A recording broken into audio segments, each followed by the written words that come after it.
What's up? You've tuned into the Kokomo Press Podcast. I'm your host, Jordan Grainger, and this week I have a very special episode. No guests. Yeah, we've got no guests this week, and instead it's just going to be me hanging out with my co-host and my homie and my road dog and writer for the Kokomo Press. Ladies and gentlemen, it is the great Sean D. What's up, everybody? How we doing? Hell yeah, we're getting ready to have a great episode of the Kokomo Press Podcast, baby. Warning, this video contains adult content not suitable for children.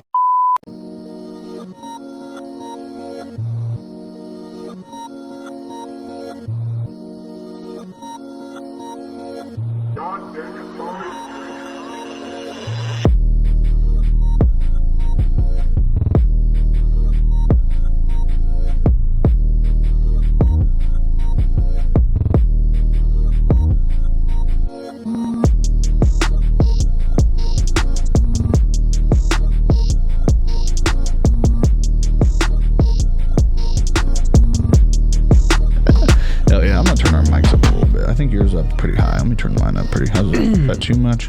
No. Yeah. Great. Hell yeah. I'm going to turn this off too. Fuck this, dude. We don't need this guy. Fuck. I'm going to be hot. I'm going to be hot as fuck, Sean. Already hot, dude. Fuck. It is a warm day. Dude, it's been nice going from fucking cold to warm to cold to warm. It's like I don't know what to wear. It hasn't been nice because I got pretty sick. Yeah, you did get sick. What'd you end up getting? Did you figure it out as a herpes or? No. This time. I got lucky again. What if herpes was like something that if you got, you just like give it away to the next person? If you give it away to the next person, it's like gone and you just keep like... It's like one of those videos on TikTok, double it, give it to the next person. Yeah, exactly. I don't know what the herpes is. Hot potato or whatever. At least like, here, hot potato. Like that's how you treat it like an STD. That'd be funny. I love podcasts because you can like hear me slurping. Ready?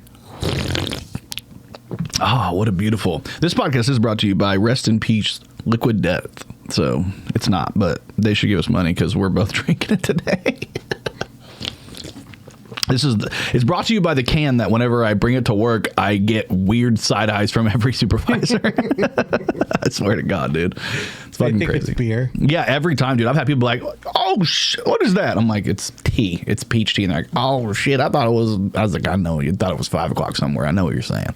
That's kind of their thing. They put out an album of just like people calling in the company saying that like it's a horrible company and it's run by the devil.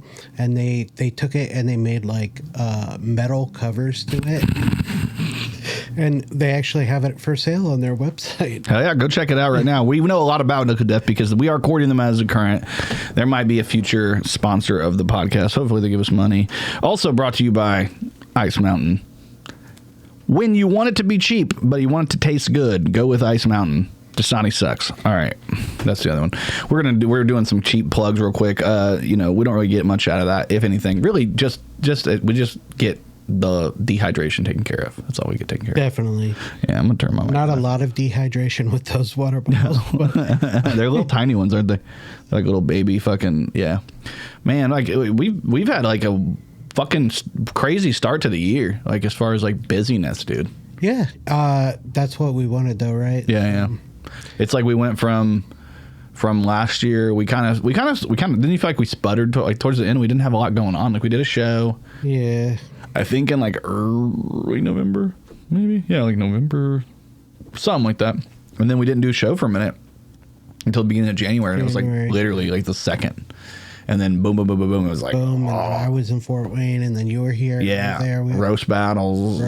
Fucking. Yeah. It's like it feels like this year is probably the busiest, and it's like we hit the anniversary. I don't know if you know this, but we hit the 2-year anniversary of the open mic. Heck yeah! Not that it's been consistently in one place. At one place. It's a traveling open mic, but we love it. Come out to the Kokomo Press open mic. Yeah, if you're looking for something to do on Thursday night, like you should definitely come out to the Kokomo Press open mic. I don't know how to say words sometimes. I was gonna put a flyer up. I'm gonna put this flyer up, but it's not gonna mean much because we're already changing locations. So I'm honestly hoping we're gonna be back at the High Mark. That's really the hope and the plan. But yeah, we did our last show ever this past week at... Oh, shit. See? I knew I was going to do that eventually. You did it. We did our last show ever at the fucking... at the Ale House this Thursday. And, you know, we got some people upset. I don't know if you... I don't know if you heard, Sean, but we got some people upset at us. I did hear. It's their bad. Trans people are people too. Yeah. Drag queens are people too. Yeah. LGBTQ plus are people too. Yeah. It's weird Just be to me. nice.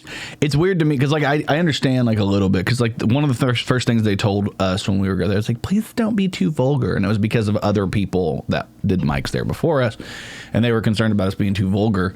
But we had a conversation where we were like, hey, like, oh shit, hold on.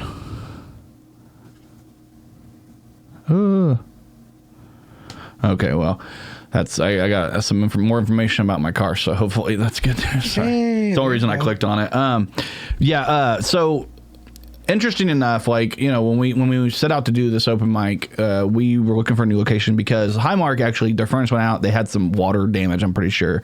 So they're doing a remodel right now before they can come back. So we're like looking for somewhere. So we ended up at Rhinestone Charlie's, which was great. Fun, yeah. About 4 or 5 weeks there, I think. And then they were like, oh shit, we found out we need a license in order, like a license, some type of like entertainment license to do shows.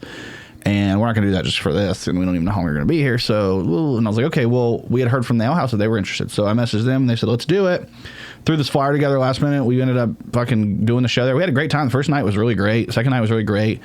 Third night was great. Then we took a week off, came back. And they basically, the day that we were doing it, the Thursday, I got a message from the owner and she was like, hey, just so you know, I don't even know how much I'm supposed to say, but she's basically like, we sold it. We sold the motherfucking shit. We sold the bar. The bar's going away.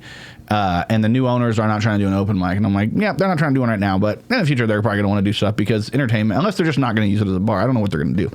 But you have to have live entertainment. And if you don't have live entertainment at a bar, you're going to die or you're going to just barely make it by and you'll just be like a hole in the wall. That's just the reality. And that's why most bars, if you see, are doing like trivia and comedy and music and open mics and all that shit. No, extreme bar bingo. You know what I mean? Yeah, theme nights, 90s night, 80s night. Yeah, way to get people in when, you know. So they told us the day of that we was going to be our last day. Well, we had booked Anita Dalla. Check out Anita Dalla, Miss Anita Dalla, if you're nasty, over on Instagram. Great.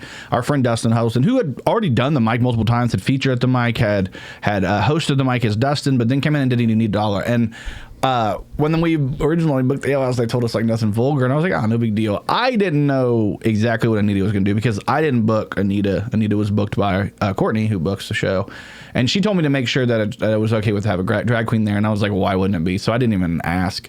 But then he ended up doing a very raunchy song, which, you know, it's a song. Like, it's not like a raunchy we joked about like we've heard worse from comics on stage there.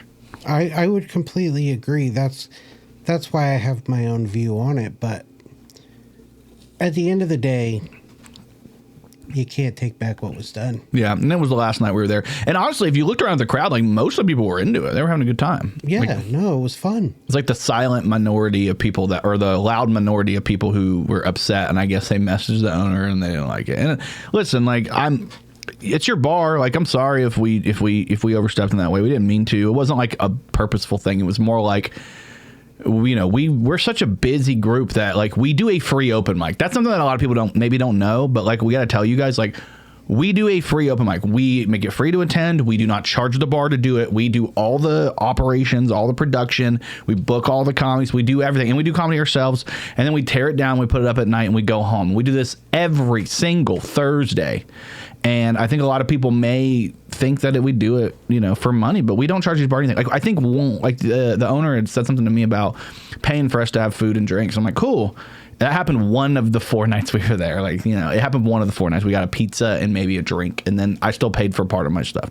So like not that I really care. Like, it wasn't a big deal to me. I didn't care. We don't really care to get compensated or get money or anything from that. Really, what we make money on is doing showcases, which is why we're trying to find, you know, an institution, a bar, a locale that we can do a free open mic Thursdays. Every Thursday, we want to do an open mic in your place, bring people in from all over Indiana, even beyond. We've got people from Michigan, we have people from Ohio, Illinois. We have people far away from South Carolina. You know, people coming through to do our open mic, and we do it all for free. And then what we want is once every like 6 weeks, we just want to run a show where we can get the door and maybe get a fee like that you would normally give to a band.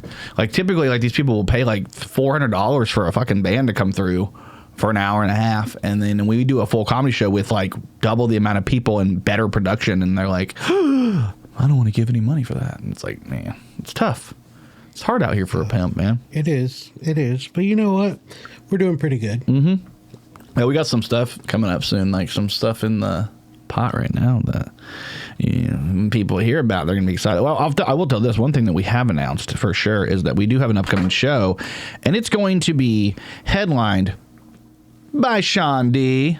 Sean D is funny. Look at him. It's going to be Friday, April 3rd, 2026. That's going to be at Lafayette at the Northern Pub. We're going to be in Lafayette at the Northern Pub, 2100 Elmwood Avenue, Lafayette, Indiana, 47904. We've got great comics on this show, including Sean D headlining, Kyle Bates headlining. We got dual headliners. We've got Cam out of Fort Wayne, Mike Marchand out of Monticello, Cree Hillard. It's our first ever show. She's from Indy, related to Kyle Bates. And then Tristan Working, who's been coming out to our mics a lot lately. We all know that guy. He's very, very funny. He's going to be actually hosting the show. I'll be very excited. I was actually on if you saw the original flyer, no, you did it. First off, no, you didn't. But we're going to change the flyer to put Tristan on it because he was like, hey, man, I want to do some stuff. And I'm like, hey, I didn't want to host the show. If you want to do it, then I get to take this off and just focus on the production. And then you don't have to worry about helping me with nothing. Because that's what I was worried about is you having to headline and then help me with production in between me going up to host. Like, annoying. I mean, yeah, but we run shows together all the time. I've gotten that part of it down. Yeah. It's fun, right? Yeah. It's different. Like people, it's funny how many people I've had help us with that are stressed to do the production side. Like I was at first. Yeah. It's a lot to take in. Yeah. Yeah. That's what she said. Yeah. That is what she said. But, I'm also excited to co-headline with my buddy Kyle Bates. Yeah, it's going to be fun. Yeah. If you guys haven't seen Kyle before, he's a very funny guy. Imagine if Andy Dick had a sexual reassignment surgery and then Dave Attell had sex with them. That baby is Kyle Bates. Yeah, that's a good one. I like that. I'm hoping he can get you back because I think it'll be funny because this will be the first time in the head-to-head jackpot comedy that maybe we can get the headliners to like talk shit a little bit. You know what I mean? Because mostly everybody's been buddies. We had Stratton Smith and Stephen Riley, buddies, of course. And then we had John Moore and Morgan Lee, a little bit more than buddies. They're friends with benefits. I'm just kidding. They're dating. They've been dating for a long time. And then, of course, this time I got you and Kyle, who also friends with benefits, but doesn't. I'm just kidding. He only touched my butt once. But Kyle's a regular at the open mic, or Kokomo Press open mic. If you haven't seen him, you've missed out. And honestly, you could just go see him at this show. It'll be a lot more fun to see him here because these shows are really, really fun. I love the Northern Pub. I love Casey who runs it, and I think it's just such a great facility, like a great venue to do comedy in. And I think this will technically be our 6th show there, so that's pretty awesome. Cool. Yeah, woo, 6 shows. And then we'll be starting our 3rd 3-part series because we've been doing 3-parters, like 3 of this, 3 of that. So it'll be interesting, man. I'm excited to have you headline it. You've done featured there. You've hosted. Now it's just time to headline, baby. I mean, I'm excited about it. Like I said, it is my first I would say it's probably my first headlining gig, real headlining gig. Yeah. I'm excited. It's going to be a lot of fun. Got a lot of good shows coming up, actually. Yeah, so. You got another show. Let's talk a little bit about the Petty Zoo because you do have a show coming up here. That's actually May 5th. I got the Petty Zoo. That's May 3rd. May 3rd? According to this. It's May 3rd then. May 3rd. I'm having issues with my internet. Something happened with my internet. Let me go back to this. Something's clearly happened with my internet where I've lost connection. So let me figure that out But yeah, you're going to be at Ollie's, which is one of the oldest gay bars in Indianapolis. Speaking of representation, like earlier when we were talking. Heck yeah. People would never imagine representation nowadays. What the hell happened? I really would want to know what's going on with my internet. Oh, it's available. It says it's available. It's still not connecting. Things happen. I don't know if I press something, dude. I'm going to turn that off, turn that back on. Maybe that'll help. But in that show, my teammate is actually the aforementioned Anita Dalla. Anita Dalla will be your teammate for the show there at Ollie's in Indianapolis. It's 822 North Illinois Avenue. That's going to be fun, though. I mean, it's going to be fun regardless. Yeah, I don't know. There's something going on with my Mirroring app. You know how that is when it pops up. But the Petty Zoo, it's going to be you and Anita Dalla versus Nova Nova Blair and Crystal Evans, that's gonna be fun. We like those people. We like everybody. Hey, we like them. We like everybody involved there. Hey, I was able to get the internet back up. We like all the comics involved there. They're good people. There's good people on both sides. Me and Crystal did a Versus and Roast Battle League. Yeah, who won? I can't remember. Crystal did a really good job. Who won? I won. Oh, yeah. Crystal did a really good job. So this is her chance to get back at you. Her and Nova Blair might get together, and the two of them might destroy you. We'll see. Bring it on. I do think it's like the battle between like short hair versus long hair. No, I'm just kidding. Anita's got long hair. It's gonna be interesting to see how it goes. We got as we call you guys, Gay Sean, Straight Sean once again, and we won't tell you which is which. I fucking love Dustin. He's one of the best people that we met doing this shit. Like legitimately one of the best people we met doing this stuff. So I'm very happy to have him involved. We went out and saw him do some stuff. He's been on the podcast. If you haven't checked that out, go check it out sometimes. But very fun, man. Dude, like, what have you been fucking into lately? Anything cool? I've been trying to teach. He has that Lois Griffin character. Oh, yeah. I'm trying to teach him the female Boston accent. Peter. Peter. What's the Duncan part? You always do the Duncan part. Yeah. I mean, so I do this impression of a female Bostonian having sex with her husband. It's kind of like, harder. Oh, God, right there. Use your finger. Oh, God, you're like a sexy Tom Brady. Right. Oh, my God, that was fantastic. Hey, where are the car keys? I'm going to go get a Dunkin'. You want something? I think that's your best accent that you have for sure. That's my favorite. I was thinking, we keep talking about how like similar our comedy is. Like, and I was thinking about one of my old bits that I was like, I might bring this back soon. And then I'm like, God damn it, Sean has a bit that's not the same, but it's like, it's funny. Cause like, okay, remember when I was doing the bit about my son? He told me that his friend had another girl that he was like, hey, I think you guys might hit it off. And I was like, oh, yeah. And he's like, yeah, he wants to see if we can go to the movies. And I was like, that's cool, dude. You should do it. And he was like, but I won't get to talk to her. And I want to have a chance to talk to her on the date. And I was like, oh, man, that's so sweet, you know? Because when I think about a movie date, that's just where we went to finger girls. That's just where we went to finger them. Like, that's what we did. So then I was thinking, I was like, oh, you got your 2 limp digits in the hot dog flavor. Hot dog flavored water. Here's the thing. My adolescence, I did a lot of things to try to finger girls. I pretended to be saved at a church camp to finger girls. Our God is an awesome God. Just as you go for that. Hooray from heaven above. Oh, shit. I don't know. I went to church camp freshman year, sophomore year, junior year, and senior year. Heck yeah. No, you fucking heaven, yeah. How about that? Heaven, yeah. Sorry, my brother in Christ. Yeah, did you so you went to a revival? Yeah, it was like a weekend church camp thing. Oh shit! And I was like, I would say 15 years old, and there was this girl going, and she asked if I wanted to go, and I was like, so then I talked to my family. I was like, I want to go to this church camp. Yeah. And she was very into it, and I was like, this is what we got to do to make this happen. So. Yeah, let's do it. So I did the whole thing. Like I started putting my hands. Oh, you're putting your hands in the air. You're doing the whole. Oh yeah, I sold it. You know what? And I got the mission accomplished. So this is going to sound really weird and bizarre. Like, don't get me wrong. Like, I still am a believer. I just don't go to church because I don't like those people.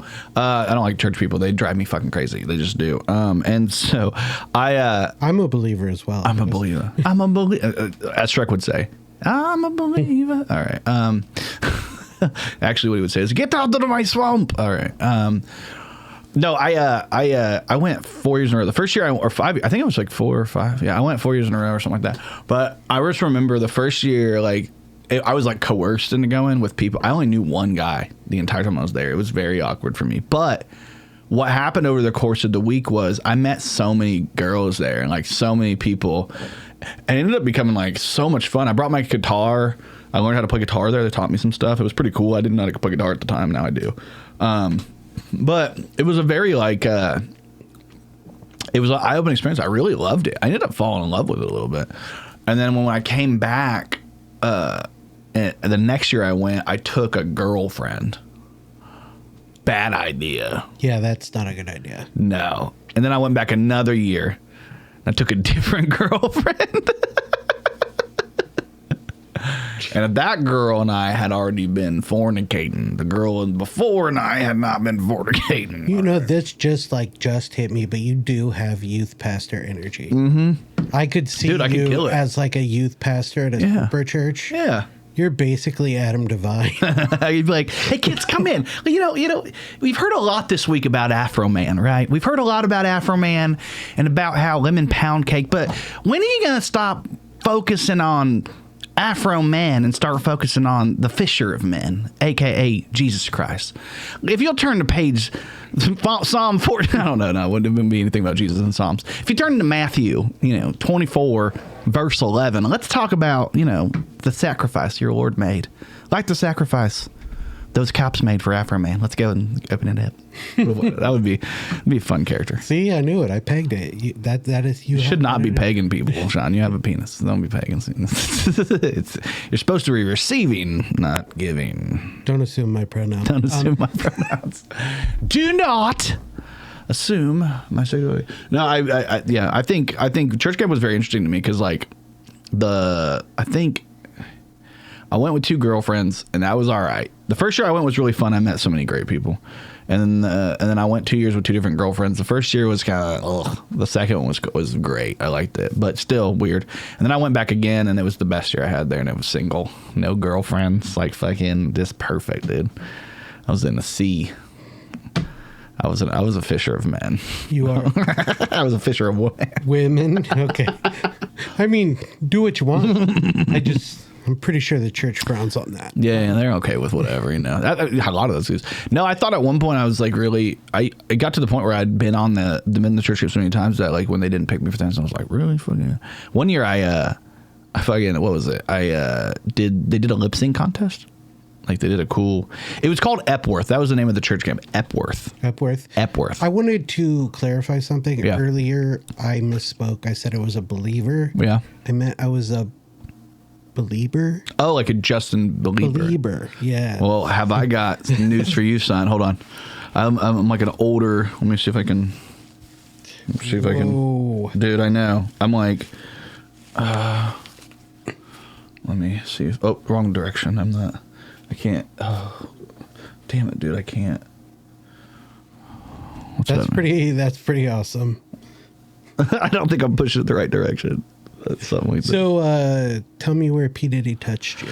I was just like, Diddy, no. Like, Diddy, no. And he put his Diddy in my hole. And then Diddy blowed. End scene. All right, I just did my whole Justin Bieber. Oh, man. You know you love me. All right, when I was 13, I had my first love. Ludacris is the dirtiest rapper to be in a song with like a kid. Like, have you listened to any of? You listened to like the first song you ever heard by Ludacris? Which one was it? What was it? Gosh, I want to say Move, but I don't think that was. Nope. The first song that ever hit with Ludacris was Fantasy. I wanna let you from your. That's the first one I ever remember hearing, and then he just went on. He had a tear. It's weird how people don't really respect him as much as they should. I feel like Ludacris deserves his fucking. He was a great rapper. He was. His metaphors were crazy. Yeah, loved when he was making music. It was fantastic. I was very into it. I think it was the Fast and the Furious franchise. Yeah. He became like a punching bag on there. Yeah. Was he in? He was in other movies too, though, wasn't he? Was that really it? I feel like he was in another movie. Yeah. ATL, yeah. But that was, he's from Atlanta. That makes sense, the dirty South. Well, I just remember, like, he actually worked with Diddy. when they did the Welcome to Atlanta, and then they did the remix, and it was like Welcome to New York, and it was Diddy up there, you know. And then Dr. Dre was like Compton or something like that, in LA or some shit. I don't fucking know. It's funny to me because like that was such a bizarre time because it was like the internet was new. Yes. When that shit, like we remember the weird thing about millennials, and especially elder millennials, like we were around for all of the changeover. Yeah. And we did not consent. Like it's pretty rough, like how your life can go from like telephone calls to girls all night, like literally that landline, to now like we don't even want to talk to people on the phone anymore. No, like it's texting, and it's like, could you imagine? I hate phone calls. Yeah, like most people do. I have like anxiety. I don't like making a phone call. Yeah, like Shelby, like she would never call like to order pizza. She could never do that. Well, like, okay, I would say if like that. Like my friends, I don't mind talking to. I talk to you guys all the time, but like we'll do group calls sometimes for the press. But like calling a doctor's office. Yeah. Oh God. Yeah, no. get me out of there. I don't want to talk to a doctor, dude. Yeah, exactly. I feel like anytime you have to, it's like you have to rehearse. Like you in your head, you're like, okay, we're gonna start off with a hello. My name is Jordan Grainger. Danger. I say danger. No, I don't say danger. And then you like go through the whole like, and then you get to the end. But then we're like, hey, let's go on stage and do jokes in front of people, and it's no big deal. Like get the fuck out of here. I don't know why my anxiety is the way it is. I don't know. I think it's because you can't see a face and their reaction. So I don't know. Even then, I think like that should make it easier. I do like how everything's on an app now. You don't even have to fucking. There's like no human interaction. Like I know we all thought like robots would take over, but really we just go to the internet, which is like a robot basically. We go to like a peer-to-peer. We've cut out humans in most of what we do. Even our like interactions on social media, they're humanless. We don't talk to a human really. We're just like, oh my God, that was so cute. And then they read it and they're like, oh my God, they don't hear you. They don't see you. It's your present. You did it. But yeah, it wasn't like a person. It was like a person behind like multiple levels. And that happened to us in like our life. Like what's the weirdest, like what's something that you remember from before, like pre-internet, before internet was like everything that like you used to have to do? Well, like I remember like the big thing I would say in the 90s, I was middle school, early high school. I was a freshman in 99. Yeah. So at that time it was like TV, like a show that's on primetime or the show that's popular. If you didn't catch it at that time, Yeah. you weren't catching up. You know, that was just gone. Yeah, you couldn't watch it. Yeah. Yeah, sometimes they'd do like they'd have like a re-showing, but you'd have to get something that was a literal physical book that was called The TV Guide. The TV guide, kids. You used to have to listen now, kids. I want you to turn to page 12 in your Bible. Let me just get page 12 in the Bible. No, it was literally like this. Like we had to open this up, and it would have like now like the TV guide. Like if you have TV, you just go to a channel, and it shows you what's playing in a few hours, and you can go into the future if you wanted to. But back in the day, that wasn't a digital thing. It was a physical thing that got put out every week, and you'd go buy it, and you'd look through it, and there'd be stories about the TV shows, and there'd be entire like articles about the shows coming out. It wasn't just like you'd have the format of like here's what's coming on this week, but then you'd have articles about the shows to like sell the shows to you. Yeah, it was a lot more of like now people just go online and they'll see an ad or they'll go watch like a YouTube breakdown of somebody being like, I don't know if you've heard, but the next season of Fallout's gonna come out, and we got to do some theory crafting, and then I'll spend hours watching shit like that. Dang, I watch stuff like that too. I would say another thing that came to my mind that this generation will miss is, you remember trying to watch scrambled pornography? Did Kevin King send you that too? No, I legit have memories of that. Like, I do not. I lived in a very sex positive house. And by sex positive, I mean they would go to work and I'd go steal their fucking pornography. Okay, that's fair. That's fair. It's funny because I mean, I've talked to a lot of friends that had that issue. I remember we would share tapes. I know you have a really hilarious bit on stage. We don't have to give it away, but you have a hilarious bit on stage that you're doing about we would time. trade porn though. We would. Yeah. Like before Pokemon. I mean, actually, right after Pokemon cards. It was like right before that all went down. Yeah, it was like I had Pokemon cards, and then boom, it was pornography. I remember I lent a buddy of mine my entire collection of magazines because I'd moved on to videos by that time. I was like, I'm not really fucking around. But I had some really cool ones. Like I had Cindy Crawford in Playboy. That's a pretty good one. Cindy Crawford, come on, man. That's a good one. That's a pull. And I had LaToya Jackson in Playboy. The best one, though, I mean, would have been Sable. Like the Sable Playboy. What year was that? Do you know what year? It was like 98, I think. Yeah, probably. It was right around then when I gave up on. Because I got a VCR, and then I got DVD players, and, kind of like one of those. Do you remember when, like, it was, like, hard to watch things? Like, you had to, like, have the DVD. Like, it was, like, physical media, dude. Okay, so I will tell you the weirdest thing that happened to me growing up that, like, I was very much now when I look back at it, I was like, Jesus, do you remember when the phone company, like AT&T or whatever, like the landline phone company started being like, we have this program where you can get this little receiver and it tells you the name of the person calling. Oh, do you remember when we didn't know? We were just fucking... Yeah, it was just somebody's going to... Raw dog on a telephone. You had no idea who was calling. You're just answering. Dude, back in the day, like, you could fuck around with people. You could do like, prank phone calls were like real, like, crank anchors and shit. Like those prank phone calls used to be like legit, like some of the best ones. But you can't do that anymore. But then it moved from, the funny thing is, then it moved from that little receiver to it moved to the actual phones. People would have a phone with one inside the phone, and then we moved to cell phones, and people would you'd store their number, and then you'd always have it. And it just now, like, you get like a little information, but like it's so commonplace. Like kids nowadays will never have to deal with the fact that they don't know who's calling on the phone. Typically, they know. Like, it's crazy. And that's why, like, our generation, I still remember my number from my house at Hollywood, Florida. Let me hear it. 975, or I'm sorry. Ooh, first mistake. Go ahead. Yeah, first mistake. No area code. 574-9136. Why can't you give the air code? Somebody's going to call it? You're not going to answer. Yeah, nobody's going to answer. It's not your phone. It might still be my Uncle Polito's phone. Okay.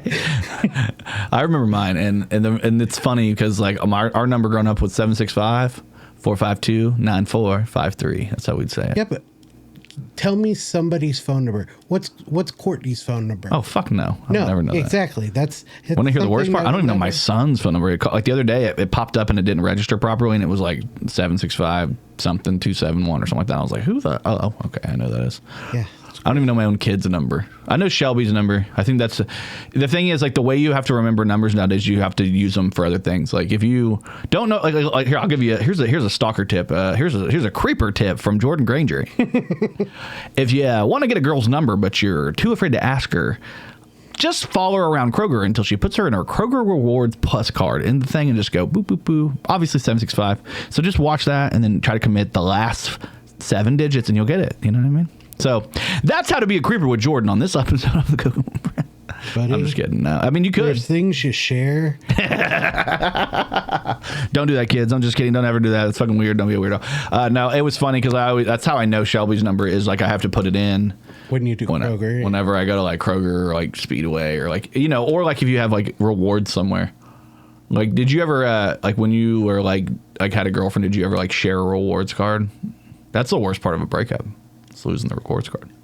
For me, it was like TV apps because, like, I had used my email for all the TV apps. Yeah. And then when when there was a breakup, then it was like, they're using my email for your TV, and it's like, well, I can't even make my own account because you're using my email. Yeah, that's kind of fucking difficult. Yeah. My ex, I don't know what it is, but I always had the streaming stuff. So when we broke up, she was still using it, and I just remember going on there and be like, fuck this bitch, I'll delete it all. Like, well, let me see my kids. Well, y'all won't let you see the new episode of fucking The Walking Dead or whatever the fuck. The Walking Dead. I won't let you continue to watch episodes of the woman with the story. What's the fucking? I can't remember the name of it. She used to watch it all the time. I've tried to, like, get it out of my head.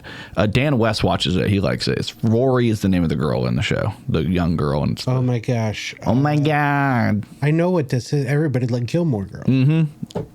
Everybody, a fucking Females. woman, I meant and then every woman, and then Dan West. That's who it is. Every woman, and then Dan West. He loves that. He's like really adamant about it, which is, I mean, it's great. It means he's had girlfriends in his life probably, because he would have never fucking watched that show. He wouldn't have like picked it on his own. But you can. Do you have a show like that? Like a show that you're like, man, I wish people didn't know. Let's dig deep, Sean D. Let's dig deep into the lore. The D stands for deep, Sean Deep. Let's go Sean Deep today. Actually, it's Sean D. I-C-K. Yeah. But you give them the D first, because afterward you give them the D, they get the ick. All right, I'm just kidding. Hey, you got to put that out there somewhere. Actually, I've heard that. Like I feel like somebody said that before. I have. Also. Yeah, but other than you, somebody said that joke to me. Ain't nobody. You better find that tape, because I'm the first person and only one that's ever said it. All right. And we've done millions of shows. Only Jordan ever said Sean D. Give him the ick later. Yeah. You heard it here first. All right, here it is. My ex-wife used to watch this show, and I hated it. Yeah. And then it started. I would just be in the living room, and it'd be on, and then it was Sister Wives. A reality show. Okay, we're getting in there. Or Escaping Amish. So it's basically anything on TLC. Yeah. 10 or 11 care, baby. No, I think for me, like, it's been different girls and made me watch different things that I've been like, okay, I guess I'll watch it, and then not really liked it, but I haven't returned any of it. But Shelby and I are, we love Married at First Sight and Love is Blind and all those. That's the reality shows we watch, because we like to watch. I feel like there's nothing bonds a couple like watching other couples be worse than you and be like, see, things aren't that bad. It's like, I love you. You're sweet. Like when you watch these people that don't know each other have to like figure out if they're going to be together after like 7 or 8 weeks of barely knowing each other, but pretending like they're in love or getting married before that. The Married at First Sight one is wild. Oh, I've seen that show too. It's wild because like they're honestly, the people on there are usually really successful people that are horrible in relationships. And you're saying, we're just going to marry you to some random person we think will work for you, and then watch the chaos and I mean, it's worked obviously sometimes, but it's just, to me, it's so fucking tough. Like, it's tough. Whereas Love is Blind, at least like you're getting to know each other through a wall before you say yes. Like you have to, like, you're through a wall, but you're getting to know each other. Married at First Sight is like really just like, are you willing to make a marriage work even if you don't know them? And Love is Blind is, are you willing to stay with somebody if you don't know what they look like before you know them? Like, you know them, but you know them, but you don't know what they look like. So what's 90 Day Fiance? It's like you're just engaged for 3 months and then you choose if you're going to get... I've never watched that. I think I tried to watch... Is that the one with the guy with the big neck? Yes. So my problem with that is I think it's a lot of like people who are green card... Isn't that green card related? Yeah. Fuck that, dude. If you have to win the genetic lottery to be born in America in order to be American. Okay, and I'm just kidding. Immigrants be gone. I'm just kidding. I'm just playing. Can I get more ice, please? Anybody? Oh, nobody. Okay, nobody's here. Abolish ice. Abolish ice. I do think it was funny that I did. So I did a show last night. The other night on Friday night, the 20th. At a Democratic like candidate like party like fundraiser type of benefit thing, which was really cool to do. Like, let me just say, it was really cool. My friend Alexa, our friend Alexa from Muncie, who worked to be here now, we've done shows with her before, and she was like, "Hey, you should do the show." And I was like, "Oh, okay." And then I ended up headlining it, which was cool. It was like 20 minutes. It was like a 20-minute headline, but it's a headline. You know what I mean? But I get there, and it's in this real. Like we pull up. What's the first thing you think of, Sean? The first thing we pull up. Right when we pull up, what's the first thing you think? Where are we at? What's the song you were singing to me? In the ghetto. In the ghetto.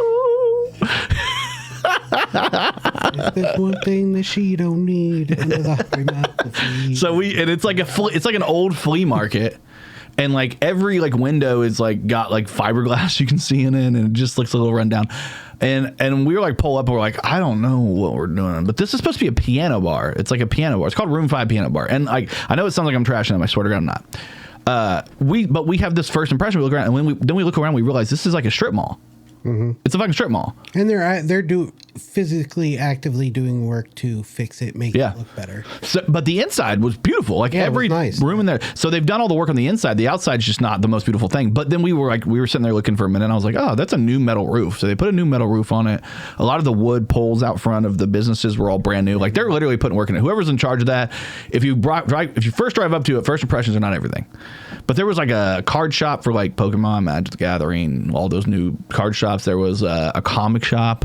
There was Taekwondo. That was pretty cool. And then the piano bar was in the middle. And that's where we went to. And when you're walking up the stairs, it's the piano stairs. And there's like pictures of piano greats on the side. Like Elton John, Duke Ellington, like and other famous pianists, Billy Joel, Ray Charles, Stevie Wonder. And we kept going up and we hit the corner and then we go inside there. And it's a huge fucking, I did not know it was going to be that big. Really big room. Probably fit like 250 in there. Yeah, it was huge, dude. And they had a nice bar in the back. And like they had a nice stage. There was a dance floor in front of the stage, which makes sense for a piano bar, but not for a comedy show. But they're doing this whole fundraiser stuff. Real nice room. I get there and realize I don't have part of my equipment. So I had to run and grab stuff. Couldn't find it. Came back. We ended up doing the show. But the reason I even brought this stuff in the first place, because this is the funniest thing ever. We go there, we do the show. It goes all right. We come back to Kokomo. I go to drop you off at your house, and when we pull up to your house, there's two people. Are you allowed to say this? My neighbor, no, actually, they're not going to watch. They don't know who I am. I'm just the guy with 3 kids that they're like, why does this guy live with 3 teenage children? But anyways, so I live next to some meth heads. I live in the ghetto in Kokomo. No, but you just ruined the fucking part. No, like so we pull up. Okay, we pull up. Okay, so earlier in the day. No, but I got to tell you this story because you don't know what happened after you left. Which is fine, but let's get to the first part and then get there because this is what happened. We pulled up to that place and you're like, we're in the ghetto and we're joking about in Muncie. Then we get home and I go to drop you off at home and I pull up and the lights from the fucking car are flashing these 2 people in front of the house and you go, those 2 are on meth and I'm like, oh fuck, and he's like, yeah. And I was like, they probably don't like this light. And he's like, nah. So they go and they scurry away. And Sean gets out of the car. And right before he shuts the door, he goes, in the ghetto. Call back, baby. Fucking slams the door, goes inside. I'm fucking dying laughing. Fucking. So I wanted to say that part before you tell me what happened because like it was funny as fuck. It was like literally a callback from earlier, and it was like, but in completely different circumstances. So it was a brilliant comedic thing to do at the time. So got to give Sean his flowers for a hilarious. Okay, now tell me what the fuck happened with the meth couple afterwards. Okay, so that girl got kicked out. When I went inside, my son told me that she had just gotten kicked out and there was screaming because of meth. 5 minutes after you left, cops get there. Cops take the girl. Girl's gone. She's arrested for doing meth. She's not allowed on the premises anymore. Yeah. But like for the last 3 nights, there's been cops at that apartment. There are, I mean, you know, it's like one of these places in Kokomo where it's a house, a big, like would have been a house in the 60s, 70s that they've made 4 different apartments in one house. And most of the people that live in a place like that are... yeah, interesting. Experimenting with drugs. Yeah. It's not like that's a surprise, that basically is what you're saying. Yeah. But you got the cops out all fucking night. Yeah. That's nice, yeah. Well, you know, in the ghetto. In the ghetto. That's funny, dude. Oh, yeah. No, it was funny, like, seeing you fucking kind of, like, deal with the fucking Muncie shit and then go there. It was funny. It was an interesting show. Like I keep saying interesting because it's like it wasn't a great show, to be honest. Like the audience was just like, you couldn't hear past a certain point, and I just think they just kept it quiet because they didn't know they probably have never done comedy in there before. Yeah, but I mean, it wasn't meant to be a comedy show. It's a rally for yeah. But I did this is what I was originally starting with. I did a show for a Democratic candidate where I said the words on stage, "Free Palestine," and nobody gave a shit. She does. I was like, I ended up saying it like 5 times because I was like, "Fuck it, Free Palestine, fuck it." They didn't. I looked around. Nobody was caring about Free Palestine. It was just like the 5-6 people in the front that were watching. There's a couple tables that were paying attention. Like, it was honestly a full room, but the sound didn't travel very well past like the seating area, and there were a ton of people in the back, obviously, because it's like a campaign rally for this dude. Cameron Grubbs, check him out. He actually has some really good information as far as like, I guess apparently like there's only like 19 districts where there's Democrat like county clerks, which is interesting. 19 out of like, that's like 100. I was like 100 or something like that. Yeah. Maybe less than 100, but in the counties. I don't know how many counties we have in Indiana, but I know that only 19 of them. I think he said like 123 or something. Yeah. There's like a bunch of counties, but only 19 of them. There's multiple. Some counties have multiple Democratic county clerks, but there's only 19 in all that have at least one, which is crazy. That's a crazy number. That is crazy. Because it means that the elections are almost always in this state counted by Republicans. But I don't think that necessarily means something bad's happened. It just means that there's not enough like oversight from both sides, which is, and there is only two sides in this fucking world now, in the world we live in with the politics and shit. Dude, did you see? Oh, I talked about it on stage. But did you end up watching the video of Trump talking to the Prime Minister of Japan? I've seen clips of it, dude. I've seen clips of it that are very. I saw the clip from it. Like, that's the clip. The clip. If you guys haven't seen it, go check it out. It's a clip of Trump. He's doing like a meeting in like the Oval Office or something next to the Prime Minister of Japan. It's a female. Or no, it's the not the Prime Minister. It's the fucking.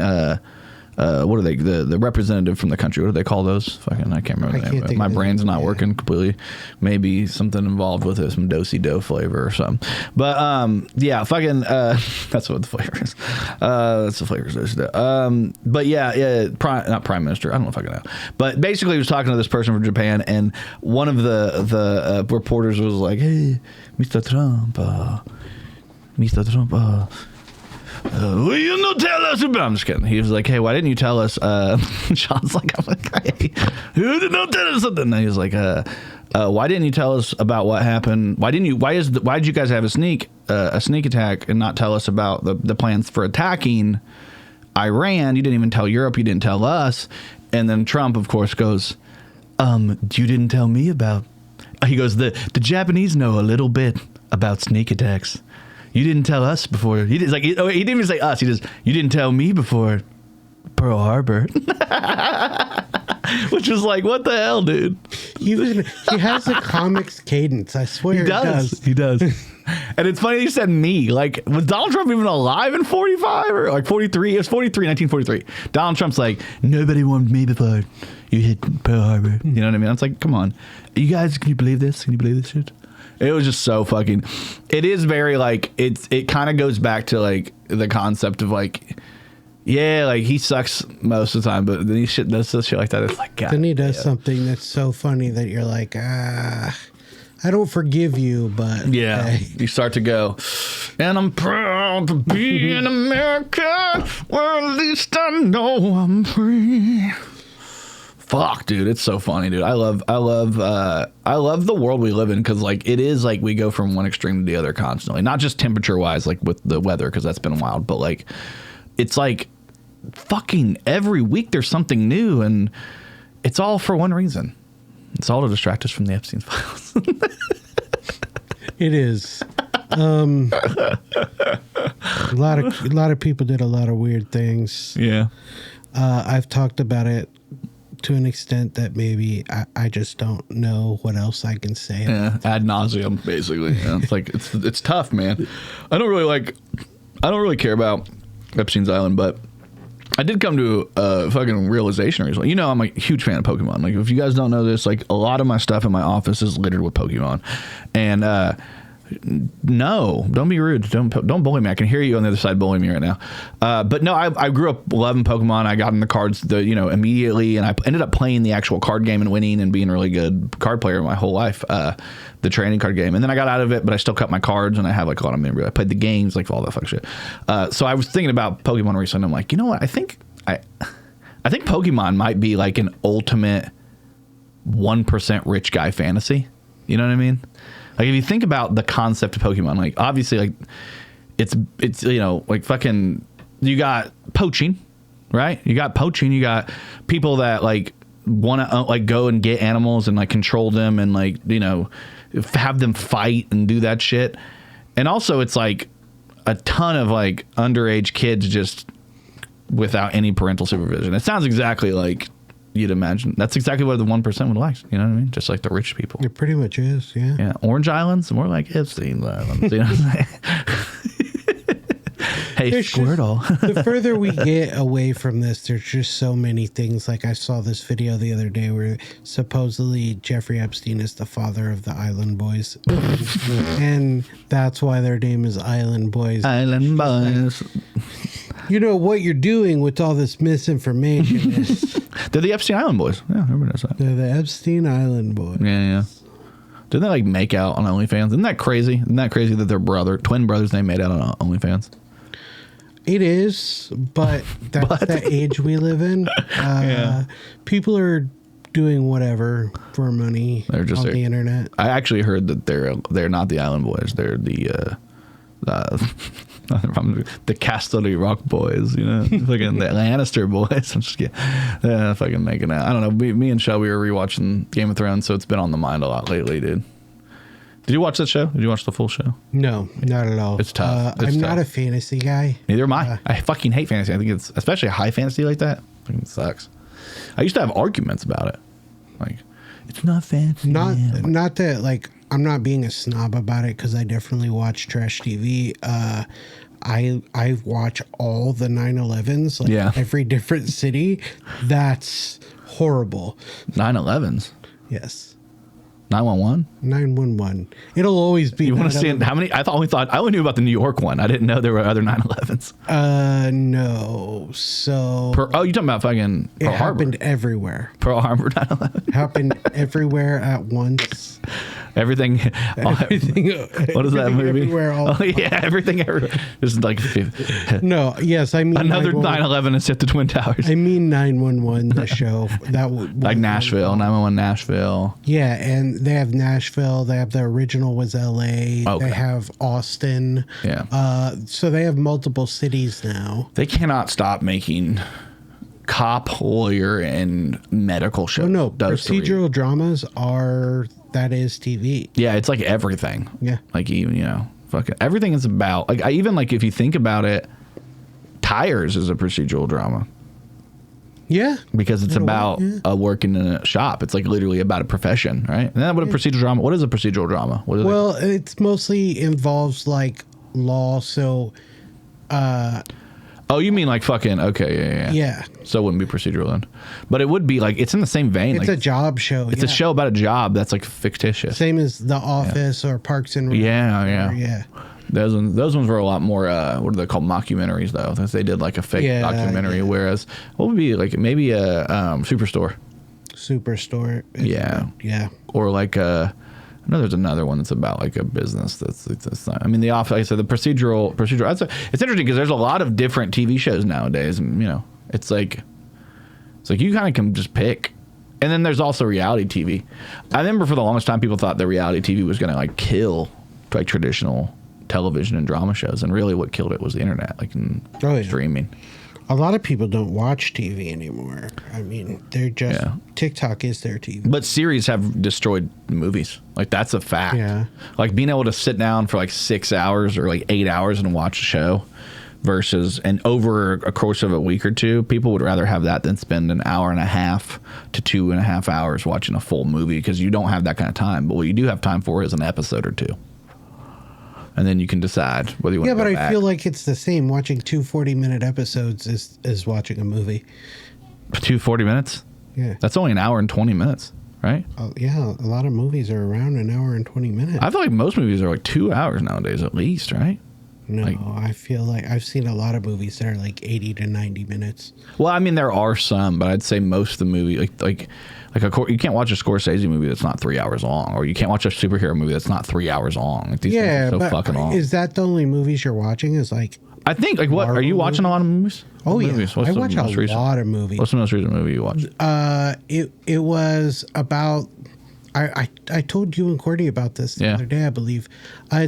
I forget what the name of it was, but it's about this like dystopian future where every year all the men over age 21 have to put in for a lottery, and they pick your name out. If your name gets picked out, you walk until one person from every state, one man from every state gets picked out, and you walk until there's only one person. The Long Walk. I think it's just called The Long Walk. Yeah, that's what it's I didn't watch it, but I heard about it. What streaming service is that on?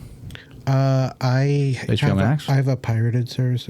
All right, everybody, whoop, you boys get him. I knew we'd finally get him to admit to. I'm just kidding. No, that's funny. I've heard about that. I remember there was like theaters that were like doing like live action where people would have to walk the whole time if they stopped. They weren't allowed to. The show would turn off or something. Really? I don't know if that's real. I know that's not real. I don't want to hear it from you, Mr. Fucking who is fucking Mia Khalifa's dating Mr. Bean. Like, what the fuck, dude? Hey, you believe that shit? There were 3 TikTok videos.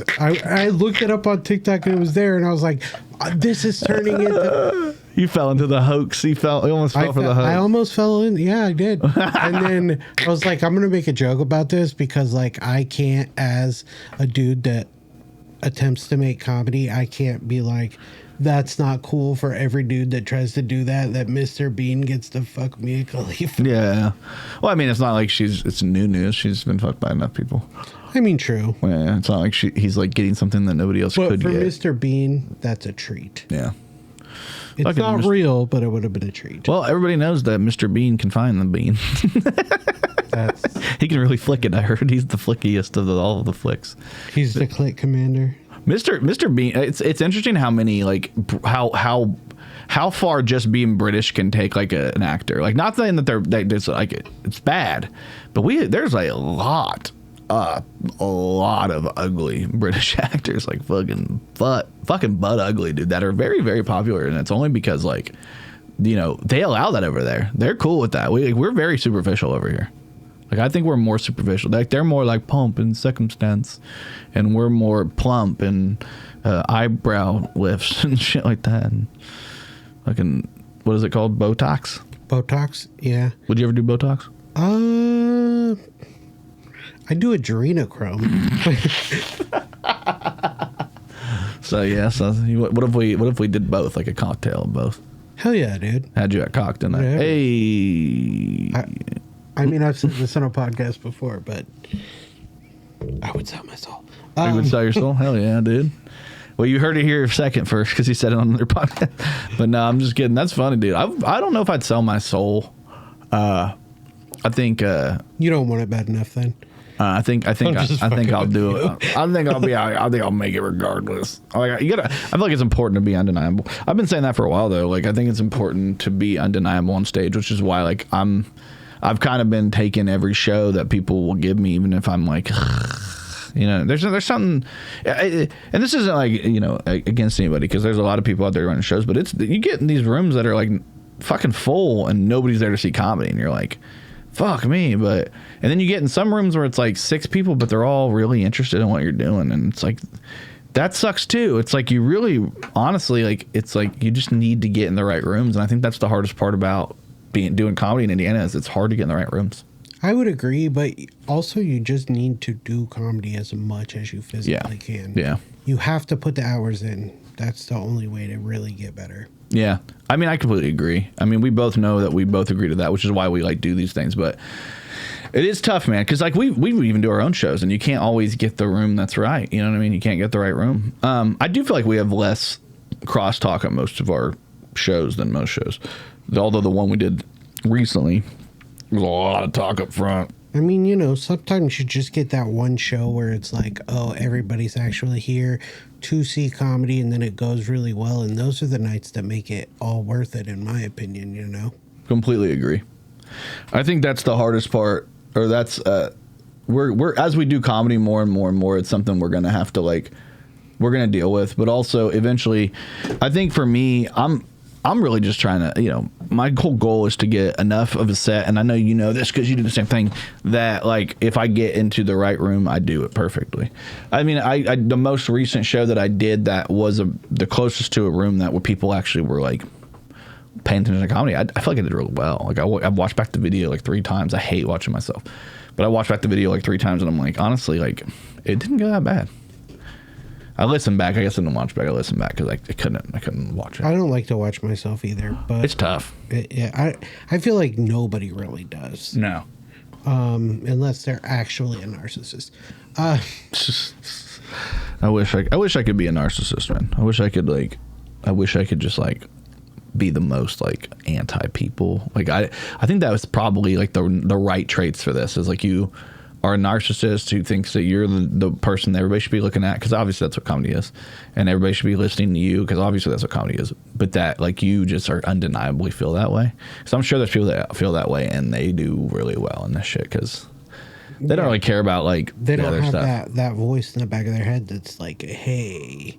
Exciting things are happening at the Kokomo Press. Yeah, very exciting things. Not only are we bringing you comedy shows, an open mic once a week, skits, videos, funny jokes on our page, and satire news stories, but now you can support us by going to kokomopress.shop. It's that simple. You go to kokomopress.shop, you find a t-shirt, you find a hat, maybe in the future some stickers and some posters. You go on there, you buy one of those from us, and percentage of the proceeds will go to us and help support what we do. We appreciate every person who just likes, subscribes, does all that. But if you go to kokomopress.shop and you buy something, we'll know who you are. You send us a photo of it. We will post it on our page and shout it out. Thank you so much. Go to kokomopress.shop, buy all your shirts and hats needs, and support the Kokomo Press. Thank you guys so much. kokomopress.shop.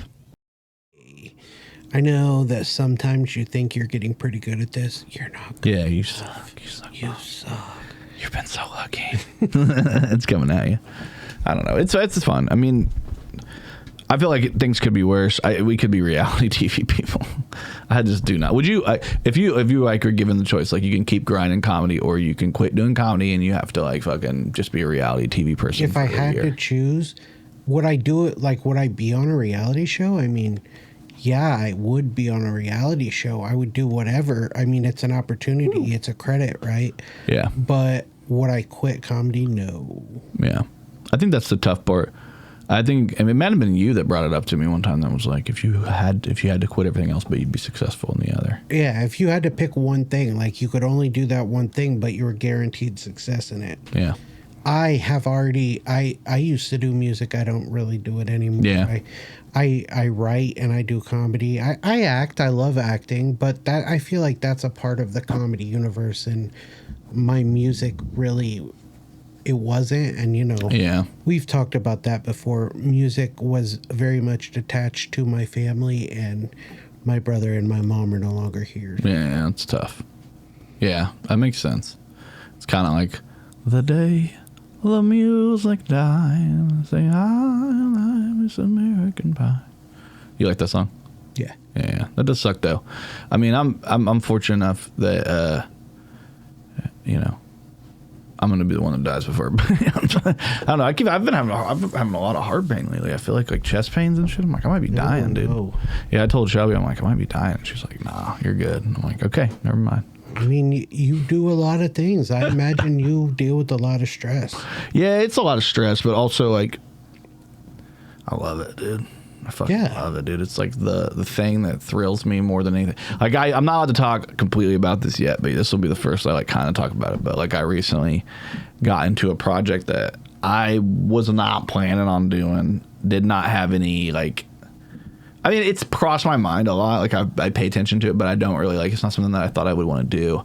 And I recently have found something that is so different than what I've been doing, and it's gonna come out soon, I'm sure. And we'll see how the public reacts, but it'll be interesting, man, because it's a new chapter, like a new skill I haven't done in a long time. I used to do this a long time ago, but I haven't done it in a long time, so it'll be interesting to see how it goes. And then Fernando this summer, and then we've got comedy heating up. And I mean, obviously Indy's Funniest is this year. Are you gonna do it? No. Why not? I just don't. I'm turning that no into a yes before the end of it, before it happens. Kokomo Press paying my entry, I'll do it. She get that. We pay that. Probably. We probably will. It just makes sense to do it. It makes sense to be involved. Like whatever we can do. I know. I just before you guys were doing comedy seriously, I've done it a few times. I enjoy the experience for what it is. Getting up at Helium with a full room. You know, that part of it I enjoy. I am a very competitive person. I don't deal with losing very well. Yeah, but like I think when you stop caring about that, that's when it's going to work. It's going to happen. I think the problem is like I get what you're saying because like if you guys don't know, like Indy's Funniest is something they do at Helium every single year. They've done it for like 7 years, dude. Something like that. Last year's winner, we just had him on the podcast. It's Patrick Murray. Very, very funny guy. Like undeniably funny. It is tough when you like go to look at like other people who have won and how funny all these people are. Like Deion Curry and Aisha and Lucas Waterfield. And I know I'm missing some names. I know there's a lot of other people that have won. But those are the people that I remember and pop in my head. And then like there are a lot of people that we really respect that have got close to winning and they're really good. So I think that's true. But I also think that yeah, it's coming up. The difference between now, it's a popularity contest. As we just say, it's a popularity contest. Like we know it is. It's like the first round is a popular, and then after that, it's kind of like it's a toss up. It's really, and that's the thing of it. It's like you want to think in your brain like if I got to that second round, yeah. Where would I be? But also, who decide? It's like a panel of judges, and if they don't know who you are, and you're going against people that they know, I don't know, man. I feel like it's a flawed system. Like these shows are always flawed, but if you're undeniable, I think that's where like somebody like Patrick Murray, he's undeniable.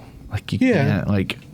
No, of course, anybody that won. I'm not saying anybody that won definitely deserved to win. I don't know. It's a situation that is like. It led me down a negative path. Yeah. For a little while, I like thought like, oh, maybe this isn't what I should be doing. And it's like, no, that's not what it is. It's just, you know, there's different levels and you got to continue to work to get to where you want to be. Here's my thing. I think since the last time that you competed in Indy's Funniest, you have made a lot of friends that live in Indy that are comics that have said really great things about you and that you know that you're funny and stuff. And honestly, last year, one thing I noticed a ton, and maybe this is just me, but one thing I noticed a ton is there was a lot of comics that came out that weren't on that night.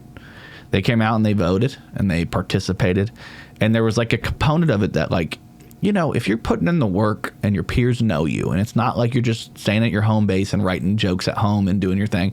And, you know, I know you got really into the scene up in Fort Wayne less than Indy. You were really up there a lot, right? Yeah. More than Indy? Before we started the Kokomo Press open mic, Fort Wayne was where I would go every week to do comedy. And it was closer to, because we were in Logansport at the time, so it was like closer. No, I lived here. Okay, I wondered. I went there because I enjoyed going there. The couple times I did before Summit City opened up, they had an open mic there at a place called the Mambo Room. Oh, yeah. And I went there a couple times, and I really enjoyed that. How many times did you go? 1, like 2, 3, 4, 5?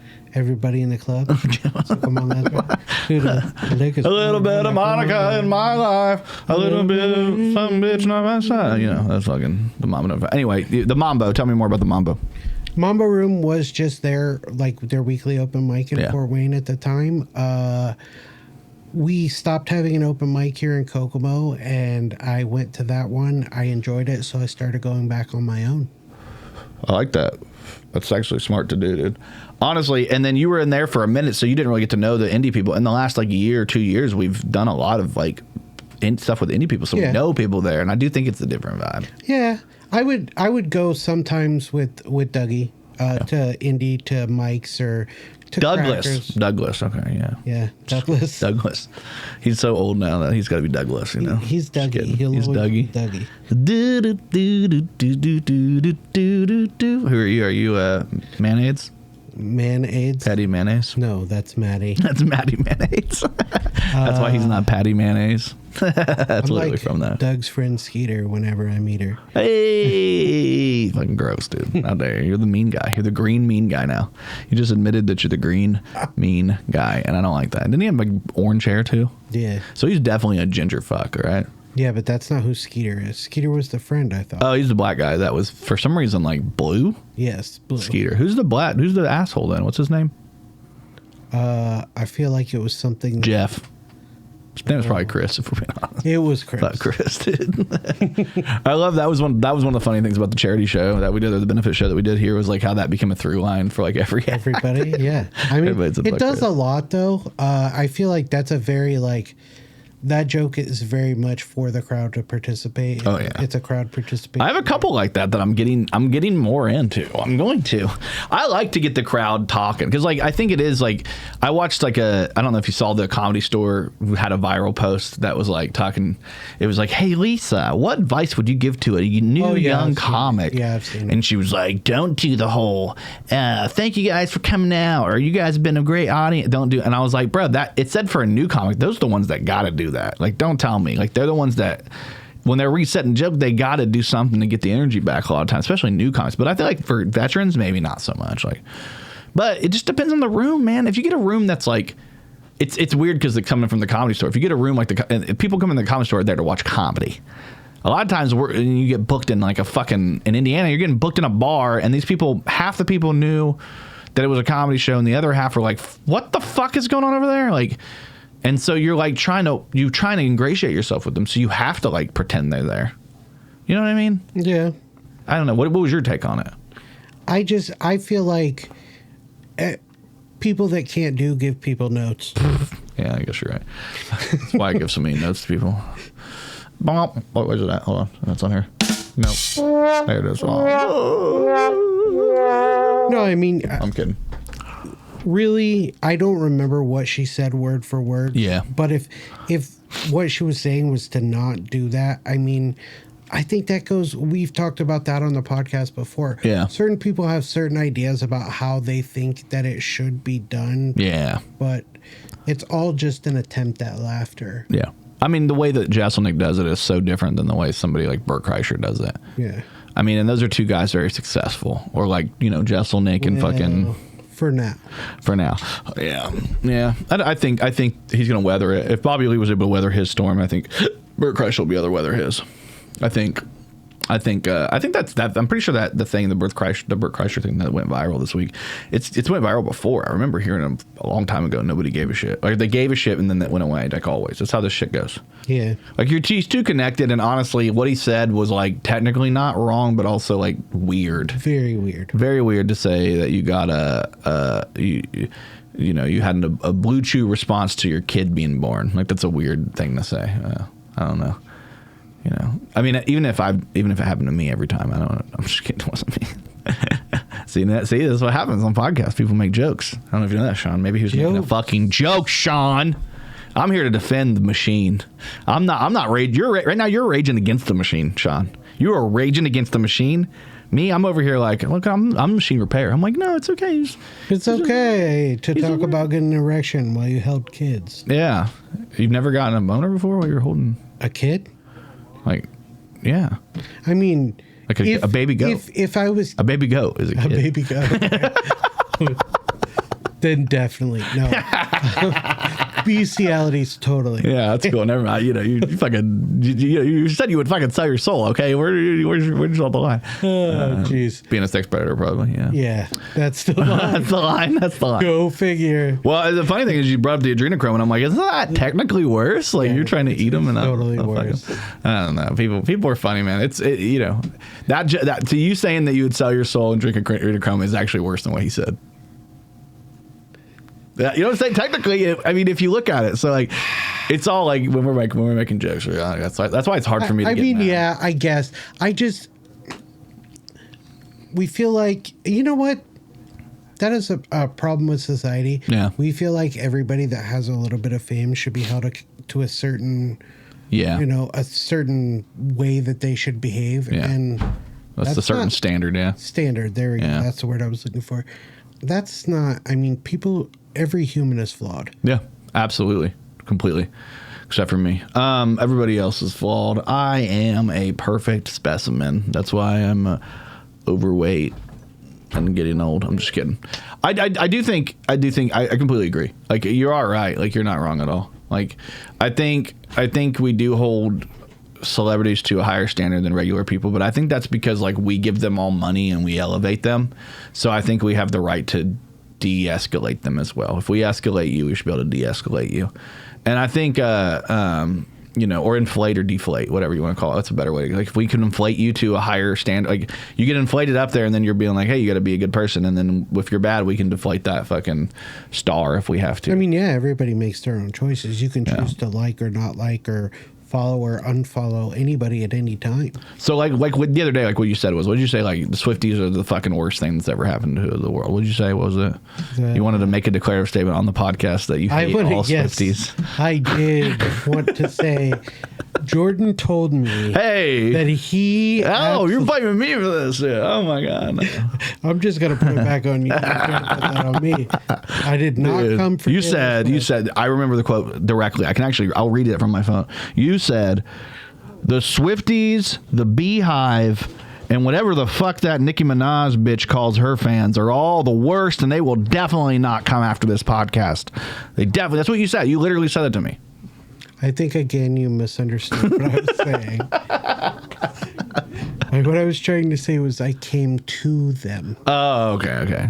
You came to that conclusion. Yeah, I'm pretty sure that's not true. I'm pretty sure. No, I'm just kidding. I just wanted to pretend my kid just yelled, and now he's in his room talking all his shit. I know you did, but I don't give a shit about your text. Shut up. That's what I do. My kid went to his first dance recently. I'm so proud of him. That's a big step. It's a big step, It's kind of like when I'm trying to walk in his shoes. It's a big step. It's a big... and I'm so smart. I was right away... A joke like that came in my head. And you stopped yourself. Jordan's my best friend. I'm not going to fuck that. I'm not going to be a dickhead to him. No, it's funny, man. I feel like there's so many, like we always talk about when we're talking about comedy. I know we talk about comedy a lot in this podcast. People are just going to deal with it. But like when we're writing stuff, and it's like the different levels of like type of jokes you have. Like you'll have like self-deprecating stuff, and you'll have stuff about your childhood, and it's like it all kind of moves in, and you're always trying to find segues between it. I think a lot of people don't know like how much goes into building. Like you have to get a joke to be funny first, and then you have to find a way to make it work in the rest of your set. It's a pretty interesting dynamic, man. It is. Or you can just be random like fucking Kyle Bates. He is so funny. I know, it's so funny. Kyle Bates is so funny. Well, yeah, Kyle Bates is funny. Follow him right now. Kyle Bates is funny. Actually, it's Kyle B is funny on everything. Is it really? It's Kyle Bates spelled weird. It's like KaelBayte. I don't know. It's not even how he spells his name. I don't get it. Hey, you know what? I don't get it. You got to be undeniably funny, and then somebody else will worry about the marketing. Yeah, the marketing. I guess he's got one. What do they call it? The where you look when people look you up, and there's Volk. I can't remember the name of it, but I was talking about it the other day. A lot of people may not know this, but we've got we might potentially have a new member of the Kokomo Press soon, doing it completely. I'm putting this on my eye because I think it'll be attractive. But we potentially might have a new member of the Kokomo Press that as a completely different arm of what we're doing, and it might completely change the way we do business here at the Kokomo Press. Oh, I thought that was already a done deal. Well, people don't know about it. That's the thing. That's fine. We know it's coming. We know it's all over our face. It's a bukkake of love, just fucking exploding onto the press. We are four creative people, and we need somebody to rein that in. Yeah. We need somebody who... we're four creative people, and I have too many hats that I cannot continue to take on one particular hat that I'm like, I'm so sick of doing that. Which is good, though. I think it really helps us, like, in the long run. We don't have to, like... I think the right person was chosen for the job. Exactly. And we're going to welcome in... in right now. Ladies and gentlemen, P. Diddy. I'm just kidding. The Diddler. Why he comes in here and just starts fingering her buttholes immediately. Fuck me. My girl told me I gotta stop trying to pick my finger up there. Yeah. What, in your own butt? Yeah. Damn it, you just slept on the punchline. My bad. No, yeah, that's funny. You thought of it. I was gonna say, my girls thought you were supposed to be like, oh, you keep putting your finger in your butt. I'm like, nope. Mine. That's your body, your choice. All right, take two. I'm just kidding. No, I take one. Two is too much. All right. You got to start working it out a little bit. Yeah. Stretching it. Then eventually you'll get three in there. Is that what that J. Cole song's about? I want to see you work out for me. Work out. Yeah. You got a big butt. Yeah. Let me put a couple digits in. I'm looking at your sphincter. Let a brother in. Work out for me. Something like that, right? Yeah, totally. Anyway. So, I saw this TikTok video, and they were accusing your man Drake of being a cornball. Oh, he is a cornball. He's not my man, so dude. I left Drake in 2024. I don't know. I like his music. I'm not gonna lie, but as a person, Yeah, I like his music too. My son's a stan. He's a Drake stan. But they get cornball in like what way? Oh, like they went over some of his lyrics, like I watched this too. Okay, yeah. yeah, where he's talking about I don't take naps, Yeah, I don't take naps. and then he says, Give me some medicine, I'll take naps. yeah. I don't want to say what it was, but yeah. He's like, I'm not a nap boy. Also, I don't give me some of this. I'm a nap boy. Yeah, he's always been a little sus, dude. or the it's freezing. He's zesty as hell, dude. Zesty Drake is, once he started putting the little fucking berets in his hair, the kid's berets in his hair, and like infantilizing himself. I want to say infantilizing, but it's infantilize himself. Once he starts infantilizing himself, he really started doing some goofy shit. And it's funny because like I like a lot of the music, like who's calling my phone? Who's calling it? Nokia's a fucking banger, dude. Oh no, he's a great musician. I'm not taking that away.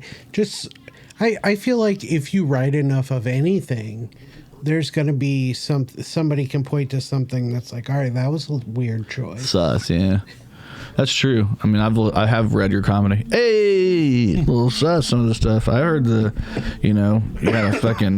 you about had a stroke when you found some underwear, and I was like, well, what kind of stroke are you talking about here? You want to tell me? Is this like one in your head, or is this one in your hand? You know what I'm saying? Stroke in the hand is worth two in the head, all right? That's why I lead it with saying, I need to get healthy. I think I had my first stroke. Yeah, it makes sense.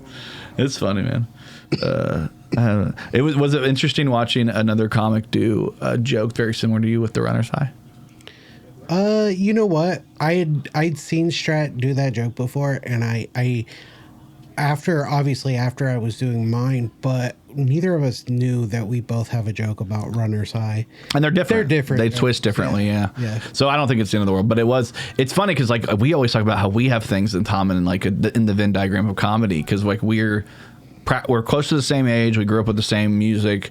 You've been in the Midwest long enough. We kind of consume the same art and stuff, and the same trajectory. So obviously, and we have kids, and we've both been single fathers. There's just so much of like we both were choir kids. Yeah. Like we have so many similarities when we could talk about the things that we were or how we grew up and shit. That like it's not surprising that we have a lot of the overlap in our joke, like the topics.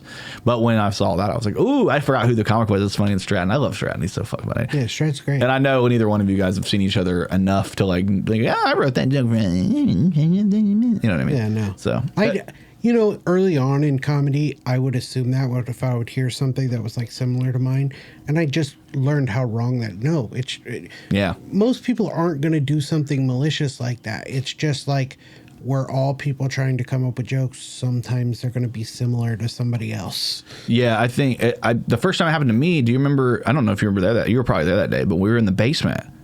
And I'd been doing a joke for a minute, and I hadn't done it. And then we saw a brand new comic that had never come to see us before. It was Jacob. What the fuck is his last name? Jacob. You know what I'm talking about? The young guy with the long hair, and there was like the skater dude. I can't remember. Oh, yeah. He was on Jake something, but he was I love that dude. He was so nice. I liked him a lot. Allen? Jacob Allen. Jake Allen. Yeah, he was fucking awesome. I love that dude. I saw recently he was doing some working out stuff. He had a bunch of kids and a wife, and he's been busy. But he was doing comedy with us for a minute, and he came down. And the first time he was ever downstairs, he did an entire bit about his mom used to walk around the house naked. And everybody, all of our friends, like Jordan Bell, Jordan Bell at the time, Courtney, Brian, all looked at me like, what the fuck? Even Maddie, and I just remember us all being like, what the fuck? It was beat for beat in a lot of ways. And it was very new, that bit. I hadn't added the component of all the jokes about a certain restaurant. So like once I switched it, now it's completely different than what he's doing. Like it's a similar concept, but I go a completely different direction. But at the time when he was doing it, it sounded almost like word for word, but he'd never met me. We'd never met each other. We never did comedy around each other. It was so bizarre. But that stuff can happen, man. It's not crazy. We all grow up in the same fucking world. Yeah. It's like when bands play a song and they sound similar and they're like, who stole that? I'm like, maybe they did, maybe they didn't. Maybe they just thought of the same, they just happened to think it. Is it called parallel thinking or parallel? Yeah, parallel thinking, Yeah, I think that happens a lot more than people want to give credit to it. You know what I mean? I did a joke. The funny thing is, Stratton, I did a joke on the podcast to Stratton about his parents because they're both firefighters. And I was like, so you got two dads or like that joke? And it was hilarious. And he said he's done that on stage before. Like, so it's funny. I'd never heard him do it. Obviously, he said he only did it a couple times and he never did it around us. But I said it and it's funny because like I thought it and then he was like, oh, it's not that crazy of a leap, but it is a funny joke. Like it's a good joke to say. Yeah. So I think that's part of this shit. People don't get that. You know what I mean? When they're like, this movie is similar to this one. Armageddon came out the same year as what was the other one? Deep Impact or something like that. Deep Impact. Yeah. They were like both movies about fucking. Yeah, they're disaster movies. I mean, disaster movies. Disaster. Yeah. It's gonna be a. Are you excited for the new the parody movie? I lost the name. The scary movie. Scary movie. Yeah, I think it's a 6 or 7. 6, I believe. Fuck.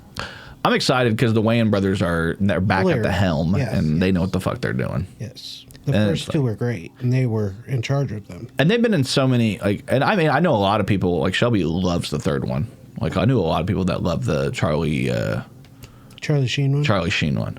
And I mean, it kept. I didn't even watch it. I didn't either. I watched the first 1 and 2. Loved them. Dude. And friends had told me that went to see it at the movie theater. And I was like, or maybe, I don't think it even was out at the movie theater. Yeah. I think it was like direct to DVD or whatever, that had rented it and were like, oh, it's horrible. So I just never watched it. I know a lot of people liked it.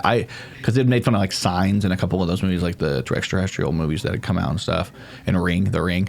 I think for me, I think they made fun of The Ring in Scary Movie 1, didn't they? Yeah, it was fucking cool. The fight scene is hilarious. But no, I remember. This is how hard this is how fucking loyal I am. All right. I heard they got rid of the Wayans brothers for the third one, and so I was like, I'm not going to watch it. So my loyalty runs deep with my brothers. All right, now I'm getting canceled. Fuck. I fucking it's really why I watched. But I loved Don't Be a Menace to South Central or Drinking Your Juice in the Hood. That's a movie that I fucking loved growing up, and it's a satire of like gangsta movies and like a lot of black art at the time, like Poetic Justice and fucking Boys in the Hood, and so it was very much a satire of that in a way. It's like, this is what you think we are. Let's dial it up. And then they started doing the scary movies, and they did White Chicks was very much like a cultural satire on like Paris Hilton and those types of it's hot gowns and like and then the a cop movie. I honestly they're geniuses. I really am excited about it. I think I'll actually watch this one. I will too. Yeah, I didn't watch 3, 4, or 5, and I will watch 6. I don't know if I'll see it in theaters. It'll be probably opening night in theaters is probably gonna be funny. It'll be bussing in there, dude. That would be like the perfect day to like just go to like Buffalo Wild Wings beforehand, right? Eat a bunch of Buffalo Wild Wings, then go to your car, get really baked, watch Scary Movie 6, have an experience. Yeah, I think you know what we should try. This might be something.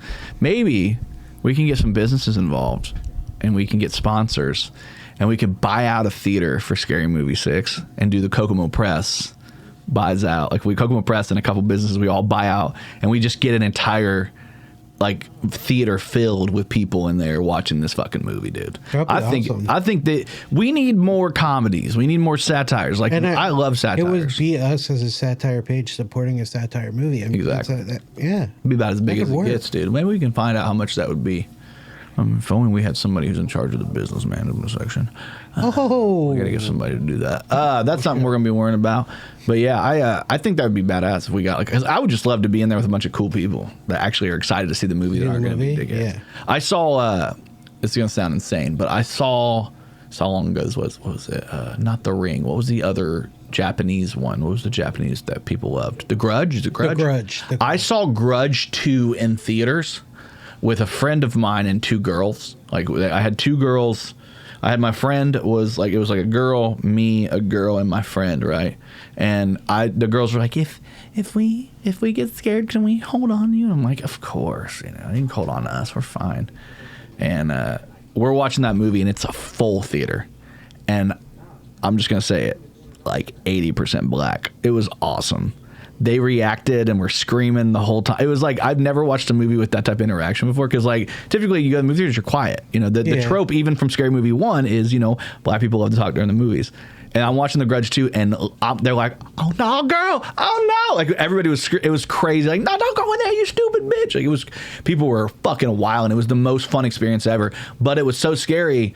The girls were like holding on to my arm. Like this girl had this arm, and my buddy on the far end was holding my hand. He was so scared that my dude was holding my hand, dude. I was That's like, dude. funny. And people wonder why I can't be polyamorous anymore. I'm just kidding.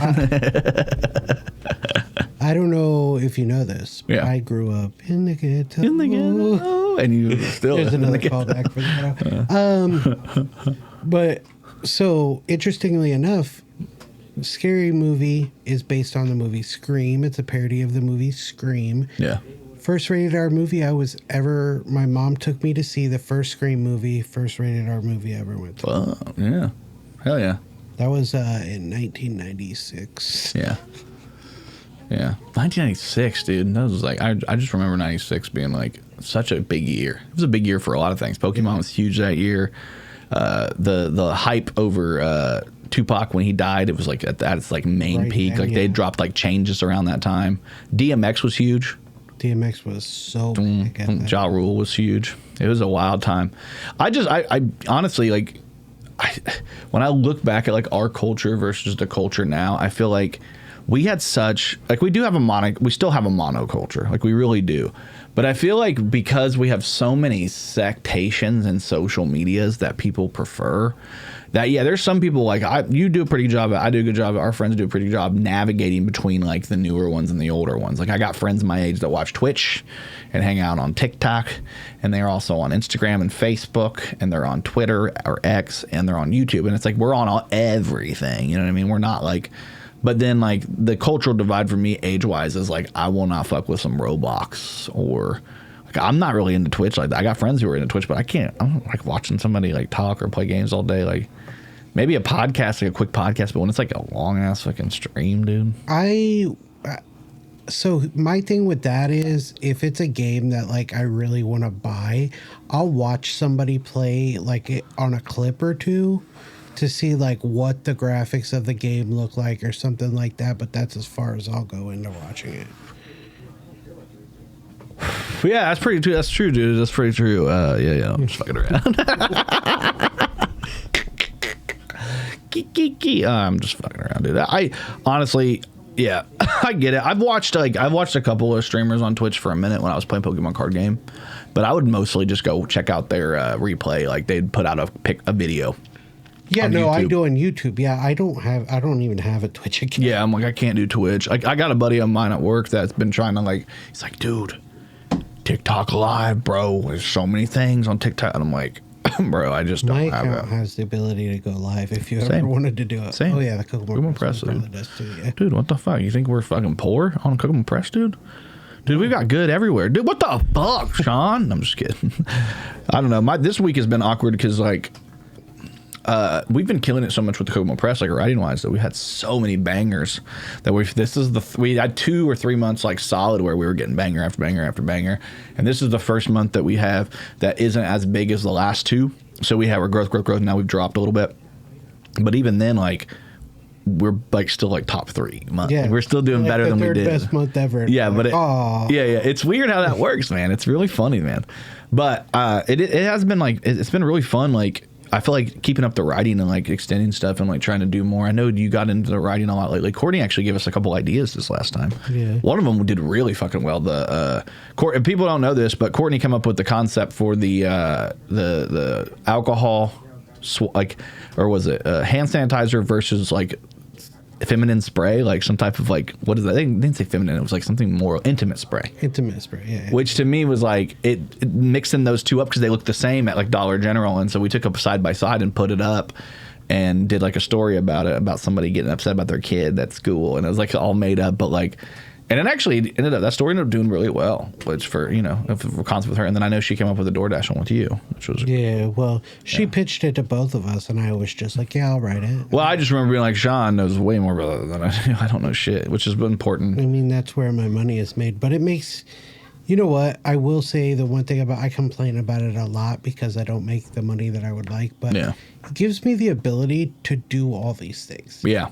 I have, with that, I can work when I want. So if you're like, hey, let's do a podcast today, I can be like, okay, I'll just go to work after. Or Yeah. I can, hey, you want to come do this show? Yeah, sure. No, you want to hit me up, Sean? You want to go to open mic? Hell yeah. We can go. It gives you a lot of the ability to like kind of like manage things. And yeah, that's cool. I mean, it's nice. It actually, like, that gig economy thing is for real though. Like, that's something that's like in the future. It feels like as like robot, because like they got a robot. I don't know if you saw this. I think I even saved it. I can't remember if I did, but yeah, this was fucking wild. Did you see this shit? A robot just completed an entire dental crown procedure in only 15 minutes flat. It usually takes 2.5 hours to do a dental crown procedure, and they did it in 15 minutes flat, dude. And they're like, this is probably going to be the future of dental, dude. Like, legitimately, like it used AI and like basically to create this robot that was able to do and it's like, if that happens, that'll end up dropping probably the cost of dental work in the future out to like way cheaper, dude. And then maybe people won't have to like fucking lose their teeth so young. Couldn't there be mistakes that like kill people with oral surgery? I don't think so. And robots? I don't think so. Like, because from what I know, like they get out of parameter in any way, like even like a millimeter, millimeter, they even get out of that. It just shuts the whole thing down and they reset, and then they have to go back to where they were. Okay. I mean, the fact that they did it, and this isn't the only time they've done it on a person. Because that would be my fear. Like, I don't know much about it, but that was the first fear that came to my head was like, well, let's think about what if it like malfunctions when it's in your mouth? Hey, Sean. And then I'm going to paint a picture for you. Ready? What do you mean, Jedediah? You're saying that there metal contraption is going to know as good as my horse is going to know? You're telling me going that speed that it's not just going to kill me? So, think about that. Imagine somebody's like, hey, you got all these horses. Now we have a horseless carriage. And it's all metal and machinery, and it's going to get you from point A to point B safely. And you're like, am I really going to trust my life to some machine? But that's not how I said it. I'm not one of these people that's like... I'm not one of these people. I'm just going to argue about something. I'll admit when I don't know. Yeah, I was like, I don't really know. Yeah, I don't know either. That's a thought that came to my head. It's smart. And the next thing that's going to come to your head is a fucking dental tool through your head. No, it would be scary. I think it'd be scary. I think it's the same with it'd be like the whole LASIK shit. It's like a laser. Like, yeah, somebody's controlling it, but like not controlling it. And I feel like I don't know, man. I do think you're right, because there is like a level of human error, like but we allow human error because we're like, we have somebody that can blame. But I guess when you look at it, like something happens with the robot, you don't really have a person to blame and be like, they're the asshole. It's a company, and then you have to sue a company. Right. But that's more profitable than suing a person. I mean, I guess you're right in that way. Yeah. I mean, I know a ton of people that have had dental work done, and it's done worse for their teeth than better. Like, for real. Like, I've met a ton of people that like literally who have had like literally had extensive work done and made it. Like, I had one time they fucking did a root canal on my shit, and I had a different. So I have this root canal tooth over here that I had to get done. And before that, I had this doctor in the military that fucking drilled that motherfucker down, bro.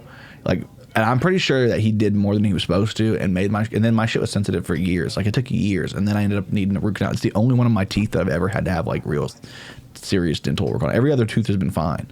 It's that one, and I feel like it's because of him going too far down when I was in the military. And like, yeah, I feel like he drilled too much. I mean, it could be. I mean, you never know. It could be anything. Well, he's a dickhead. He's a dickhead. He was the first dentist I ever met that like was happy to be a dentist. Every other, dental profession was like the #1 suicide profession for a long time.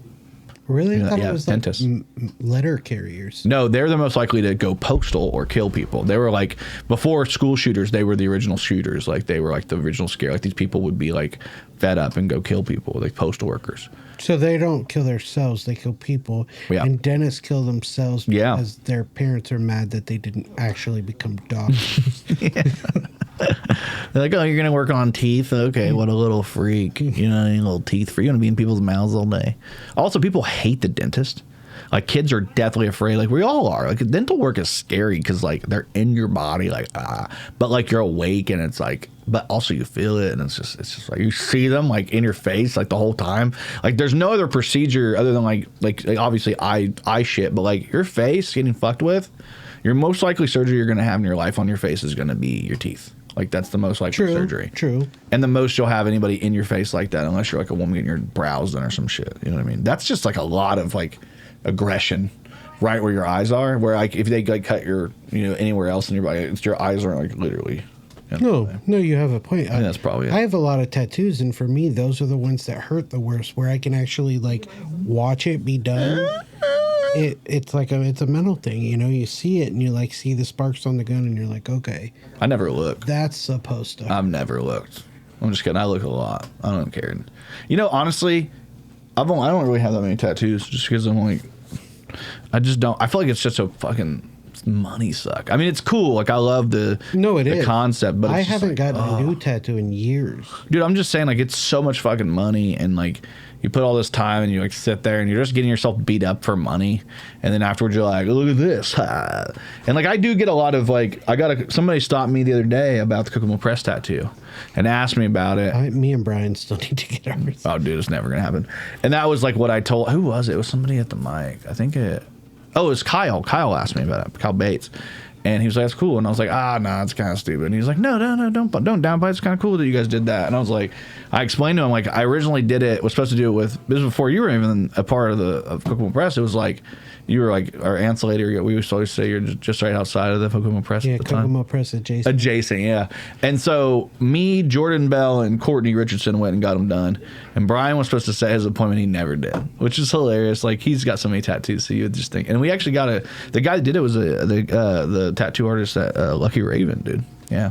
He's been on the podcast a few times. He and his wife. They're really nice people. I can't fucking for the life of me remember his name right now. But he's a fucking really nice guy.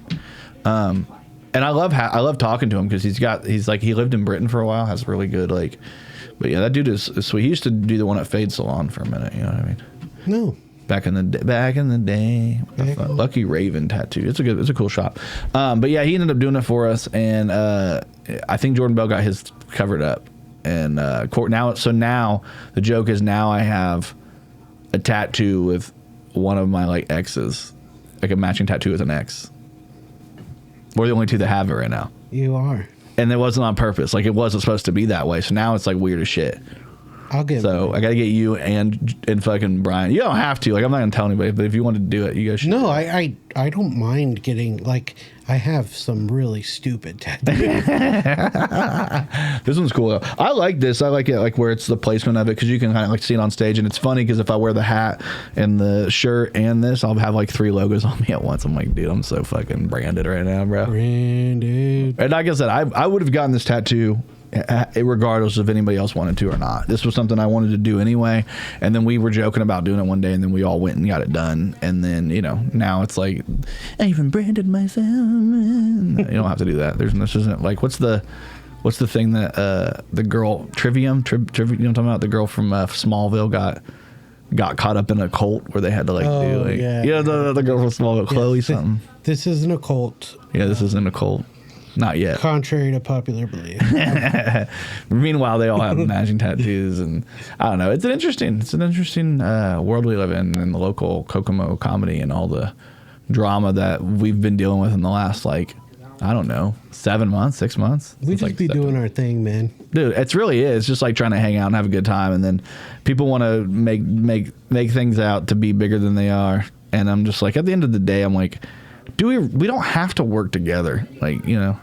We don't have to work together. And that's really it to me. It's like, we can if we want to, if things are going well. But if we don't like each other, then what's the point of that? And the reality is at the end of the day, just go do you're doing your thing. Yeah, we're doing our thing. Hope you all the success in the world. Have fun. You're nicer than me. I could give 2 shits about their success or their failures. For me, it's more like, I just don't give a fuck. Just keep us out of it, like, you know what I mean? And you know, and it's helped me. It's helped me a lot reframe a lot of stuff, like with friends that like, and like learn. This has taught me. I'll tell you one thing I learned from all this stupid drama. It's taught me that that I'm gonna have to start setting boundaries with people that don't have like my best interests in mind or the best interests of like what we're trying to do. Because I feel like I got to the point where I was like, fuck. I really want to. I really want to create like a group of people that create together. That's what I want. I was like, dude, I want to create this community. We're trying to create a community of comedy and Kokomo. I said it like a trillion times, you know, when we first started the mic and shit. And then by the end of it, exactly what I was worried about would happen. And that's where one person decides, well, I don't think you guys should control, or you guys should be the ones doing this. You know what I mean? And nobody's in control. Yeah, and it was like, and at the end of the day, I was like, we're not in control. We just thought we would do this together as a group. And if you had like an issue, you know what I mean, with us and the way we did things, like there's other places and shit. And like, obviously you can do your own thing. What I didn't like is the amount of people who were like, I'm your friend. And then as soon as shit hit the fan, they were like, well, listen, I don't want to pick sides. And I'm like, there are no sides. There's literally just respect us too, and respect me, and respect the things that I'm going through. And if you don't, then I can reevaluate relationships. I can decide that like, hey, I thought we were friends, but a friend wouldn't do that. So I'm just going to step back. But when it comes to comics and like people like that, I don't give a fuck what you do. It's just, and if you're a comic and we were friends and then you did it, it's like, okay, you're still a comic. Like I'd still book you. I'd still fucking work with you. It's not nothing like that. I don't have any like ill will in that way. But it is more like I don't have to be your fucking friend now. Like if I don't feel like you're being a good friend, I don't have to be your friend anymore. Yeah, everything everybody does is their own choice. Yeah. Just live life. You know? Yeah. It is weird. Yeah, you're right. I mean, a lot of people don't think that you should have the choice to just have freedom. You know what I mean? Fucking, that's all I care about, is that everybody gets a choice to do what they want. And, you know, from there, I also have a choice. That's the other part. There's this weird like thing where it's like, well, you won't support us. And I'm like, I don't have to. I have autonomy just like you have autonomy. Like, we all have autonomy. And if we don't want to fucking support your shit, that doesn't mean that we're assholes. It means we don't want to support you because you may have been an asshole. Like, yeah. But that's how this shit works in this world, man. I'm so used to it though. Like we did music for a while, and when that shit popped up, and we've done a few different. And every time a new iteration of something pops up, it's always somebody who thinks they know how to do everything fucking better, and they have one thing that people like, and people will just gravitate there. And it doesn't matter if they're, you know, once you get there, if you're getting taken care of, because people are so fucking starving for stage time, whether it's comics or musicians or. I mean, a fucking magician probably is starving for stage time. Like, we all just want to be on stage. We're performers, and that's all we fucking care about. Yeah, that's all I want to do is just be the best comic I can be day in and day out. Try to be undeniable. But I mean, yeah, comedy is one thing, but you're willing to do like movies, series and shows and sketches. You're willing to write. You're willing to fucking do roast battles and do fun, like the radio shows, theme podcasts. Shows, like you're willing to see. You're much more of an entertainer than you are just a comic, and that's what I'm saying with a lot of people. Is a lot of people you got to be both. You know what I mean?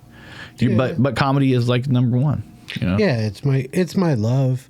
I mean, I still love singing too, but it's just my own thing now. You know, I do it at home.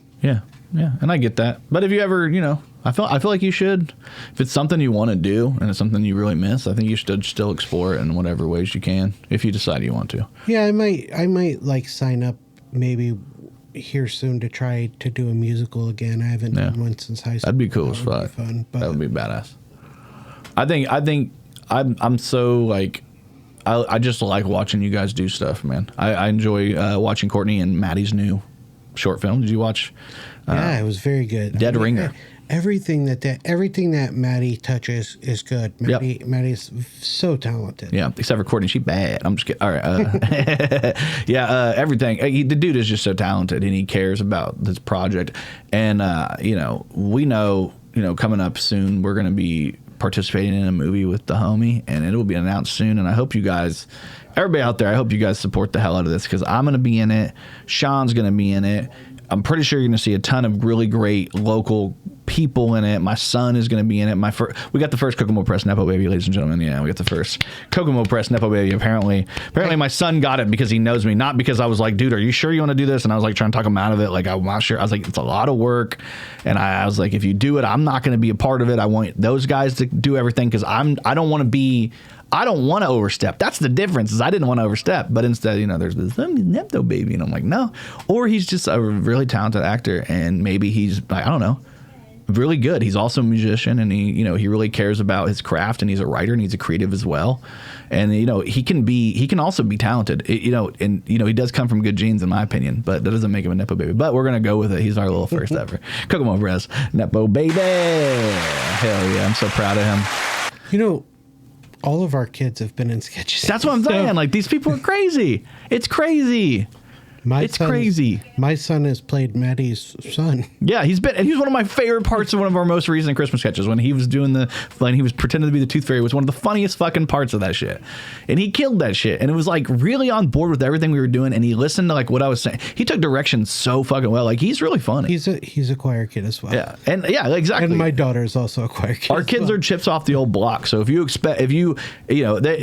easy for everybody to be like, well, that guy wasn't funny, or that guy isn't talented, now that you're not friends with that guy. But the reality of like the talent that this group had. I'm not going to pretend like Messi wasn't funny in our sketch. Yeah. I'm not going to pretend like, people that worked with us in the past didn't say funny lines that were written by other people, so I'm going to use them in things, because why the fuck wouldn't I? You know what I mean?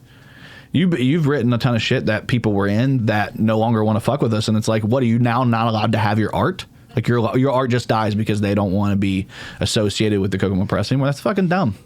I feel like the most important art to me is the next art. I don't agree with that. You're building a body of work, my guy. You know how crazy it is when I show people skits and they're like, oh shit, Sean. I'm like, yeah. I didn't even know Sean could act. That's what people say when they see the previous art, Sean. The previous art. I am pretty proud of girlfriends. Sorry. I forget the name of my own sketch. Ghosts of Girlfriends Past. Ghosts of Girlfriends Something like Past, that. Yeah. I don't know. It was really funny. We had like the Ghosts of Bitches or something like that. I don't remember what it was. It was, and then we were like, we should go with exit. Yeah, because if we said bitches, we knew it would have like pissed people off a little bit. Plus, we want them to go into it, understand. We called it like a splooge, too. I was like, yeah, this is splooge. Oh, shit. And then you did the Chuck Jansen or Chuck Hansen or whichever one it was. Chuck Hansen or Charles Jansen or whatever. And we've done all the Santa ones. Oh, yeah. We've done a ton, man. You've done it. You were part of the Sarkeesian one the first time around and shit. And we've done so much sketch comedy. We did COVID Police. I really want to get into more sketch. One of the first time I ever did anything with the Kokomo Press was a sketch. Yeah. Back when what is now the Mexican restaurant was closed, and we did that. Like I think that was like the second time I met you, Brian. Big Daddies, yeah. Yeah, we did. It wasn't Kokomo Press. It was not necessarily. We did it on the Not Necessarily page, which is a bummer because they have a really big. We got a lot of fucking views on that video. It was a really nice video for them. But yeah, I wasn't even. I don't think I was in the video. I think I just shot it because I wanted to shoot and direct. But that actually went really well. Yeah, that one. I remember that one. That was one of the first times I met you guys. They wanted to let the strippers go back to work because they need to support their kids. Yeah. They got diapers to buy and stupid shit. It was like a bunch of stupid jokes. I can't remember. There was a right to twerk. It's something we said.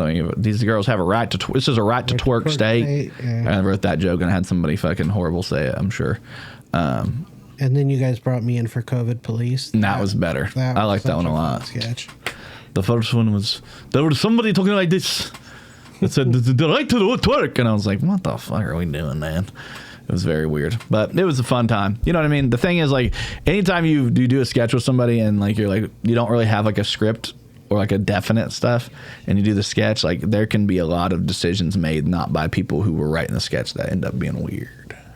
Definitely, but I feel like the three of us do that very well. Yeah, we've done a couple sketches that weren't written scripts, and we just had a basic idea, and we've pulled them off.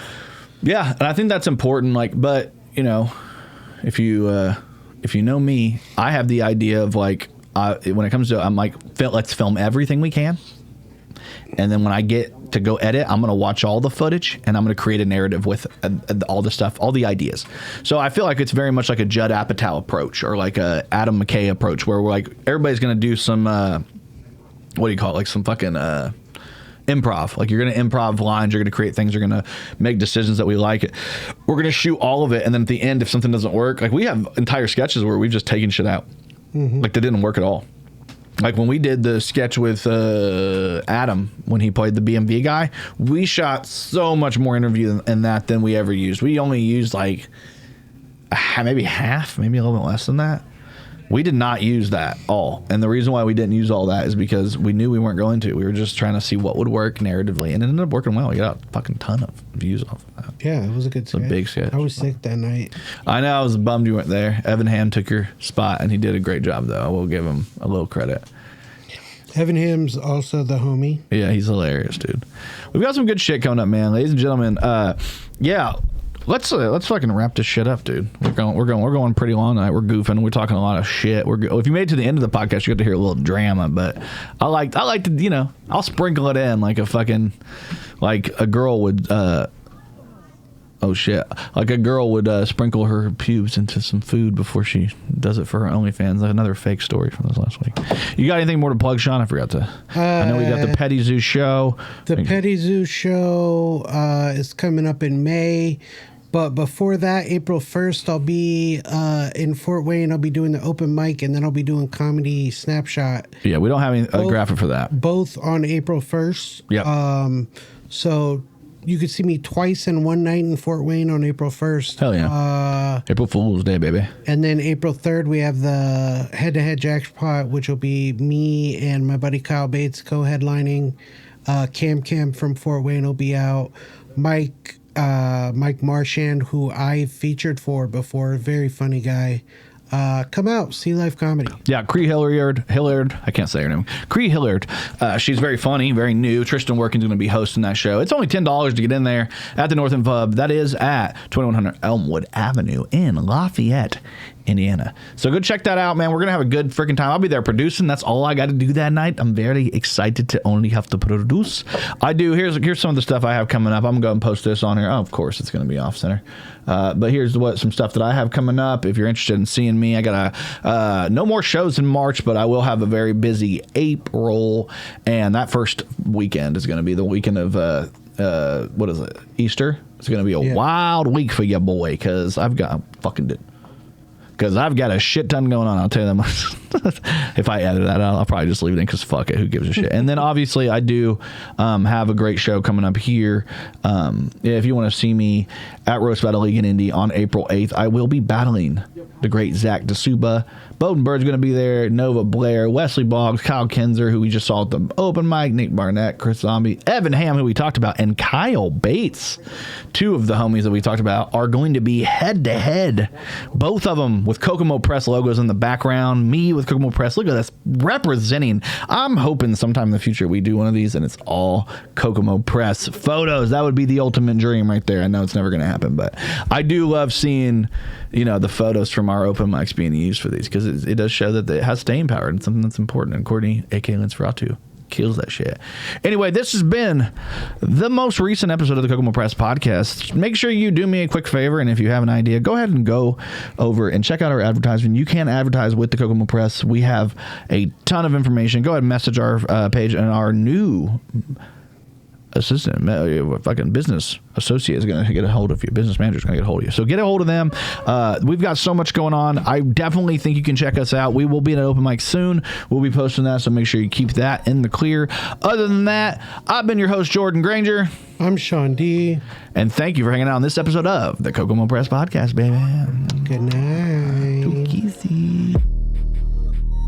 Thank you for watching the Kokomo Press Podcast. We really appreciate you hanging out with us. If you enjoyed the show, make sure you like, subscribe, hit the notification bell, share, and tell all your friends about it, because when people know about us, we get to continue to bring new, great, exciting things to you. And if you really want to support us, you can actually go on to Facebook and you can become an official subscriber. It's only $4.99 a month, and you get a lot of access to us. You get to tell us good jokes, tell us all the things you want to, and you're going to get access to new videos, merch, all kinds of things. And if you just want to support us in another way, maybe wear a shirt, wear a hat, something like that, check out kokomopress.shop. It's a brand new store we have set up. It's got all our merchandise needs. It's going to have limited run t-shirts, limited run hats. Go check it out right now. Thank you so much for hanging out with the Kokomo Press on the Kokomo Press Podcast. See you soon. 2 kisses.